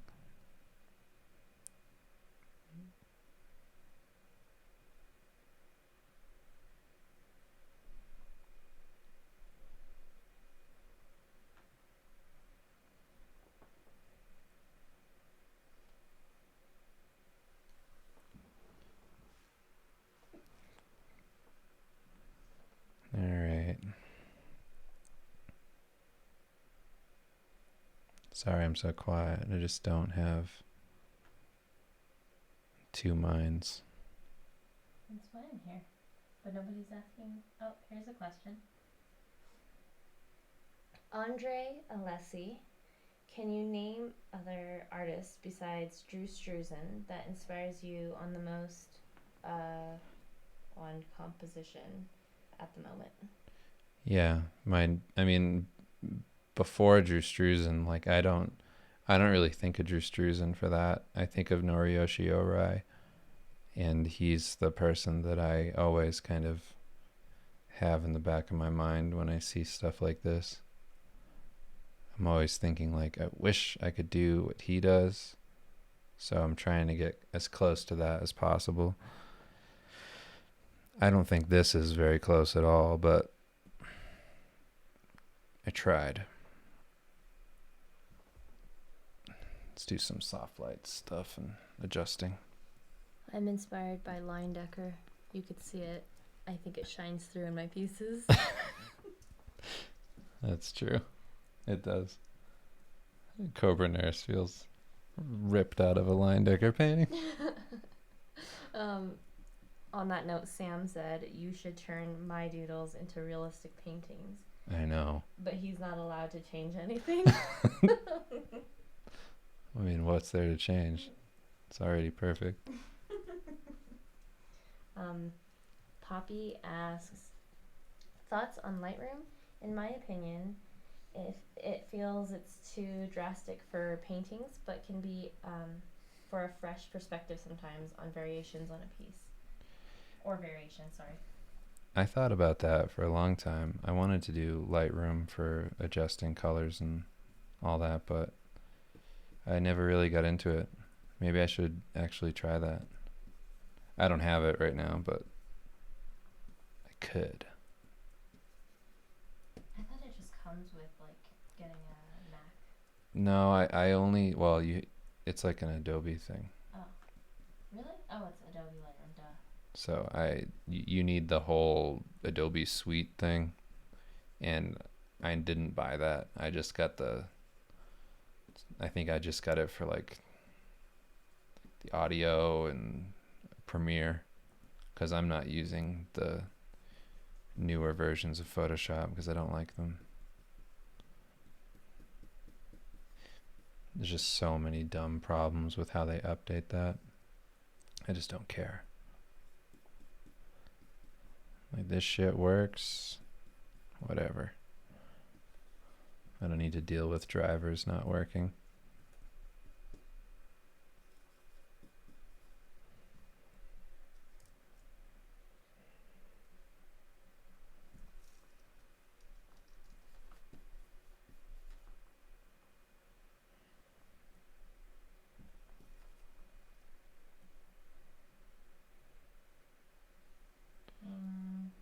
Still adjusting colors and things. Josh Barber asked, Dave, are there any other artists doing painted movie posters like you? Yeah, I guess there's a few, not a lot. It's pretty rare job, and there's so many people drawing, but I don't know why there's not more. But yeah, who else does it? I'm sure there are people in the chat that could name a few. I don't really know. I don't really pay too much attention anymore to, I don't know, art out there. I mostly just am looking at the people that I do like I was saying, like Paul Bonner and Noriyoshi Orai. Like, I have a few influences, and I'm not really pulling from too many other sources. Sam, yes, that is a Paul Bonner piece in the background. Spider said, what's your favorite drawing? I don't know if he's asking about mine. Like, your favorite drawing of mine? Or like of your own? Or in general? My favorite is the Cobra Nurse. Really? Of yours. I'm surprised it's not the gorilla. Well, I like that, but I think the Cobra Nurse just is a better, unique spin. My favorite drawing. I was pretty happy with that Venom painting, but it's not really a drawing. But yeah, I was happy with that. I felt like it came out exactly how I saw it in my head, which was great. That doesn't happen all the time. And I've been really happy with the last 2 magic cards I did. I was happy with the ones I did before, but they weren't exactly in line with what I was thinking. Oh, I know who that is. Kyle Lambert. Mark, right? Yeah, there's some people out there doing cool movie poster stuff. This is that dude. Okay. That's like Drew Struzany, kind of. Yeah. I think what I wanted to do with the movie poster stuff was not be like a 1-for-1 copy of like Drew Struzan. Like, I didn't want to do that. I wanted to just be my own thing and have my own like influences that are beyond one person.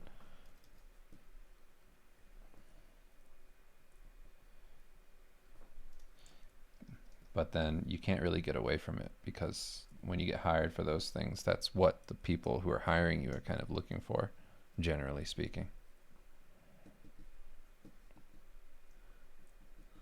I have a question for you.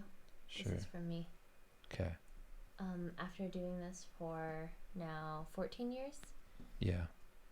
could you have seen yourself doing anything else, like, you know, long term, even if it weren't like for the rest of your life, or even if you end up finding art later on, do you think you could have seen yourself like working to support yourself to get there, or like doing anything else in the meantime? Writing. Yeah. I think I would write. If I just had like writing partners and just worked on stuff, I would do that. I really like writing a lot. Like it's a ton of fun. It's not the same thing as like completing a painting though, because this is 100% me. I have a weird thing with the control side, like wanting something to be mine and totally reliant on my skill set. But yeah, I would do writing.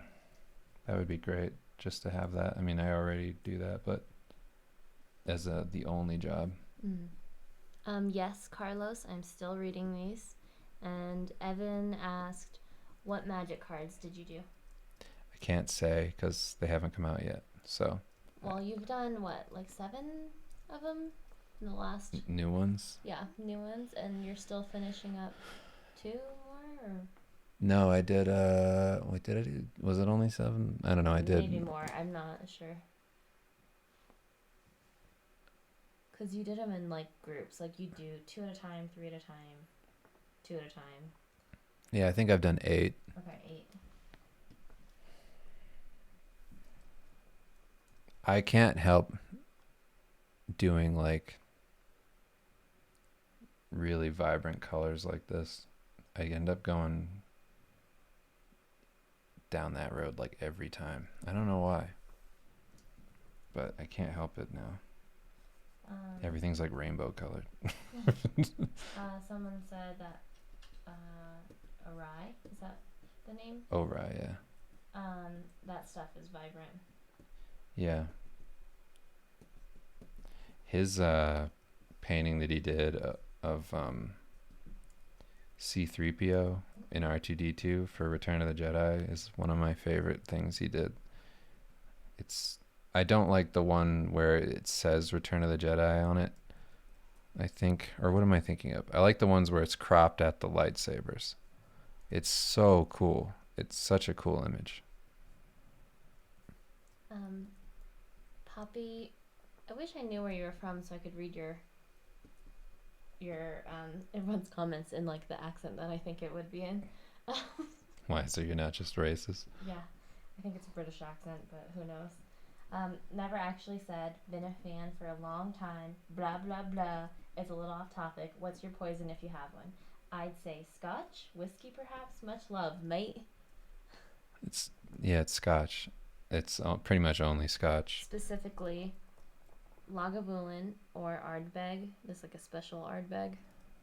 Yeah. The ones that taste like grass and pond water. Yeah, those are my favorite. I mean, that stuff tastes like liquid gold to me. Like, it's my favorite drink ever. Sorry, I'm just getting a charger for that. Are you almost done, Jesse? Yeah. I'm gonna go feed him, but. I mean, you can go feed him. Well, he's sleeping. The only thing I'm doing now is like kind of action-y lines. Well, we'll see if that actually works. I don't know if that's going to look cool. So Sam Matthews is from the UK, and he is in Japan right now, and he's saying that with like the quarantine stuff, he's trying to chase magic right now too, whilst in isolation in Japan. Cool. Carlos says, Dave's voice is super calm, but also kind of hyped up at the same time. It's like a boat on still water that is occasionally crashed by a wave. It's a very beautiful way of saying it. I appreciate that. It's very nice, but it's a very accurate description because living with you, I feel like that's a very accurate, like you're very calm, and then every once in a while you'll run into the room with your legs stiff saying something that I don't understand, or like a joke that came out of nowhere. It's very true. Oh, Carlos is Brazilian. Dang, I don't know. He said good luck with that accent. Just get a lisp going. They don't have the lisp the same. No, it's like... I'm not even gonna try. Just go for it. Just be offensive. No. Can you read the next question in a fob Vietnamese voice? That's Okay. always fun. Let me see where the next Just question makes me is. happy, that's all. Yeah, it's really racist. No. I think it's progressive.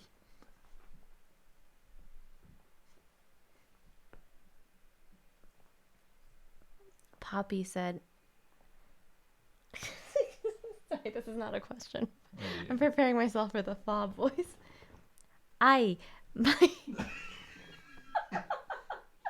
My boss skill are omnipotent. Good stuff.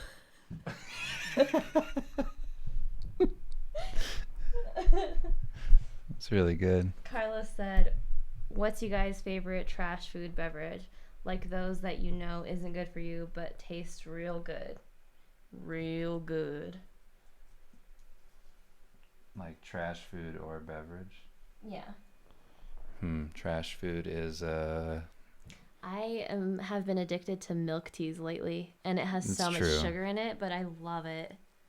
The ones with like the custard pudding and the egg pudding. Oh my god. chicken parmesan is my trash food. Like I could eat a ton of that. I know it's not like chicken parmesan sandwiches in specific. Instant ramen for me. Oh, I have so many trash foods. Yeah. I love hot Cheetos. I'll eat anything. I don't have a favorite trash food really. Do I?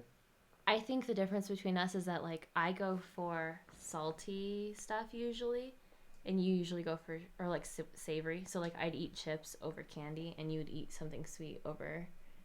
Like we're kind of opposite in like the trash that we eat. Yeah, but I probably have a favorite drink. Probably boba, right?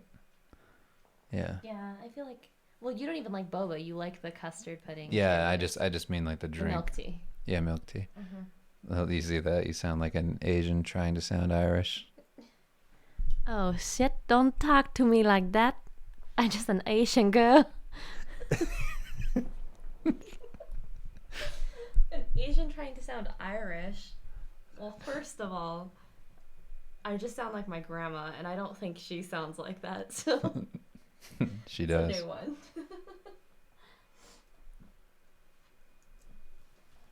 I don't know. I think this is like really close to done. There's not a whole lot left to it. I'm going to drop the logo into it and see if that feels good. Oh my god, what's a hot Cheeto? It's trash, honestly. It's like a regular Cheeto but spicy. Like oh, it's so good.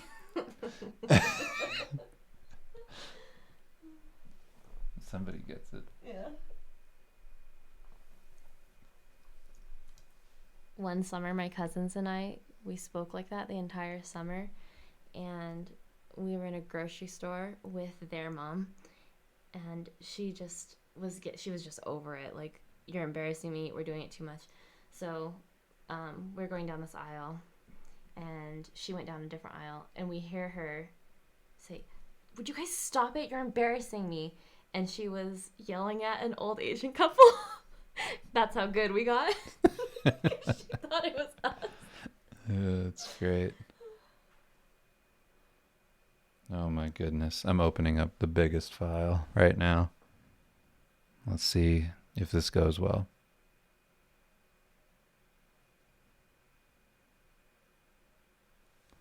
I'm gonna have to Google how Brazilian people sound so I can do it justice.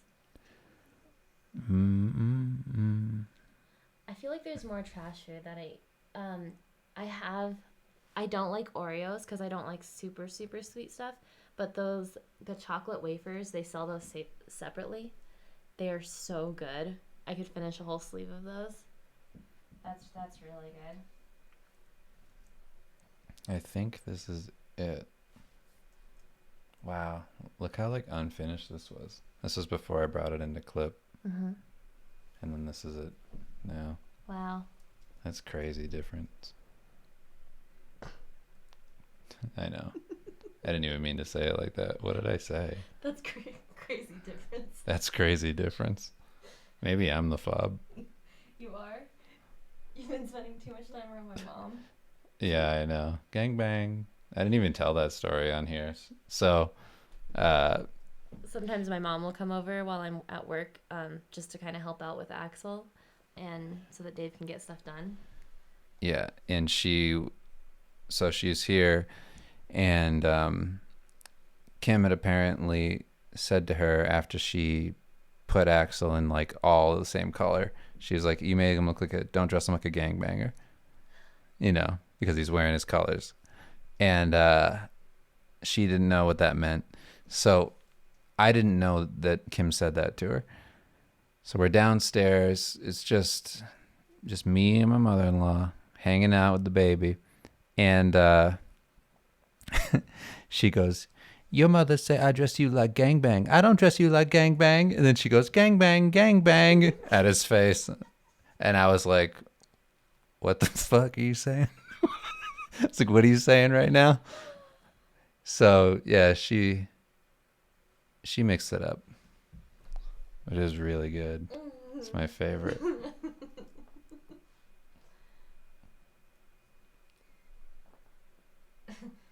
Decoy Koala said Brazilians sound like they're singing. Look up a song called "Oh Gas." It's the perfect example. Okay, I'll look it Well, up. we can't play anything on No, here, but I'll look it up and I'll study it on my own time. yeah, Kim's gonna have to do her own research. And Carlos asked, "You guys drink Yakult or any other fermented milk stuff?" I like Yakult a lot. I don't know if Dave's ever had it. Maybe I've given it to you once. It's those little like yogurt drinks, or like Oh, okay. they're like probiotics. Yeah, I haven't had it in a long time, but yes. Me Horror Show said Xin Chao, which is just hello to me. It's a shout out in Vietnamese to me. Cool.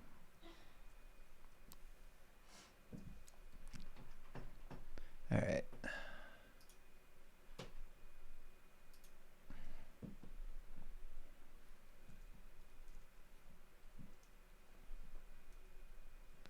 What is going on? Carla said, "Oh gas."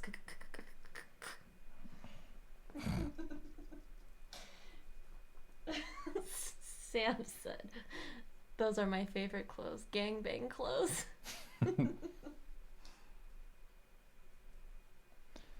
Yeah, her just yelling gangbang at his face over and over was great.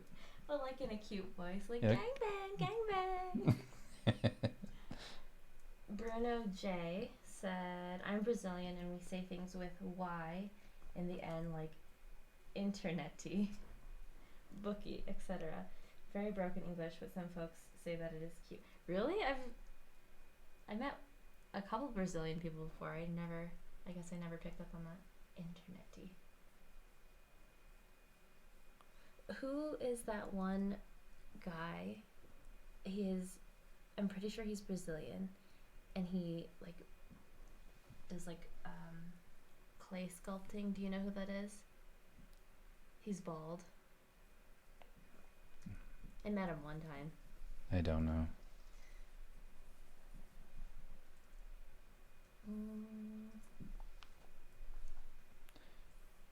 Getting close. The KKKKK is our ha ha ha ha ha. I knew that. Really? That's really Oh how no, you. not that. No, it's you're thinking of the Mexican ja ja ja ja ja ja ja. I think the KKKKK is like a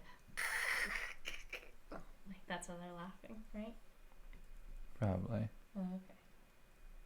And then Me Horror Show said, "I know a little Vietnamese. I know Is one it too. His named name's Kim?" Axel. How did you know? I That's how know. I know I spent too much time with you. Well, I felt it coming, so.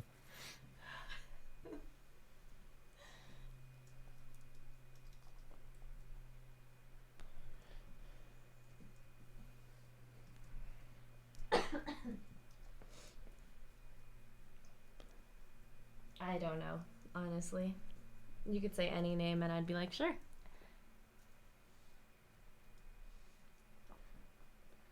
Fuck.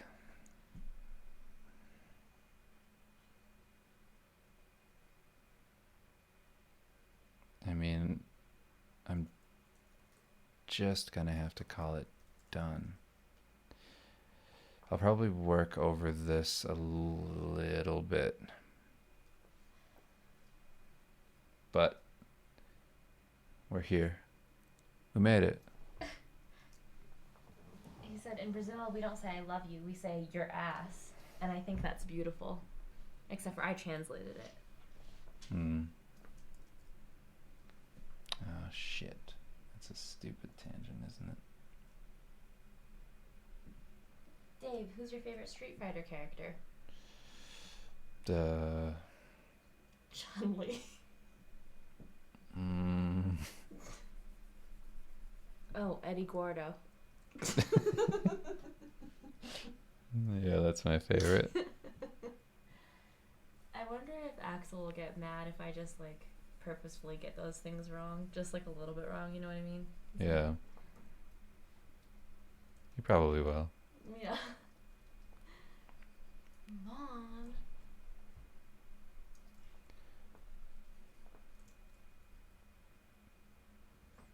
Yeah. So who's your favorite? I had to get rid of that tactical espionage. Oh my god. I'm not sure if I should have, though. It's just that the tangents are all shit. Can you just push it up closer? No. Mm. Still gonna be a tangent if I do that. But I don't know if Metal Gear Solid's enough.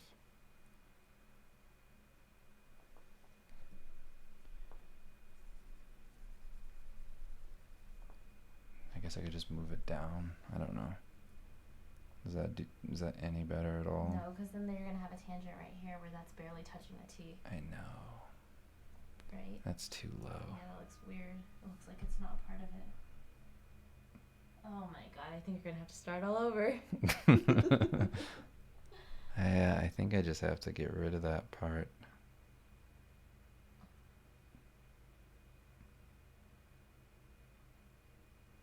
I don't know if it matters. Are you familiar with Will Murray's work or Murray? Not off the top of my head. I might if I've seen it.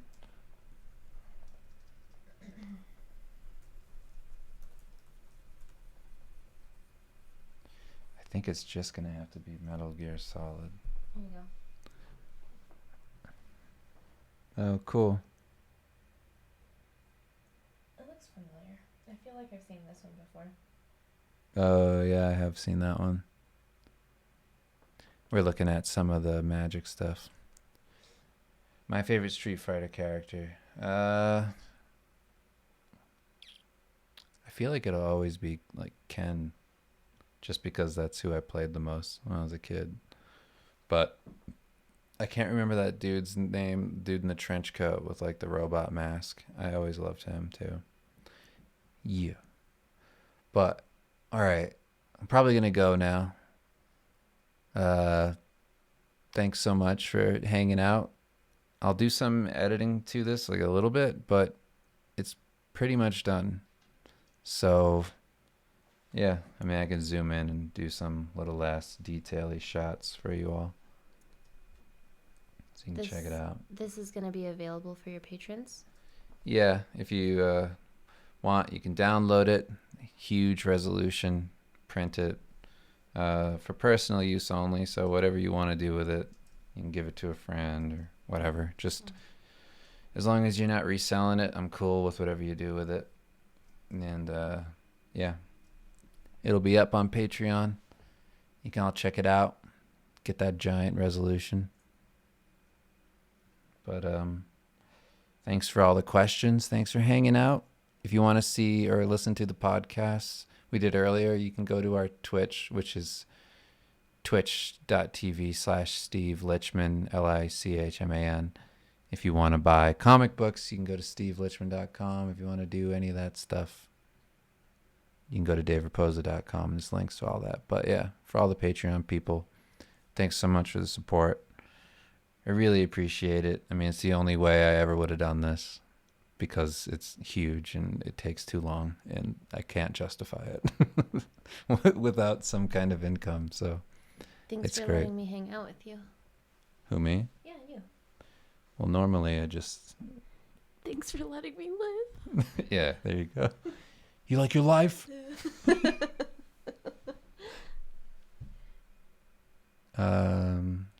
Yeah, you can tape it to your back.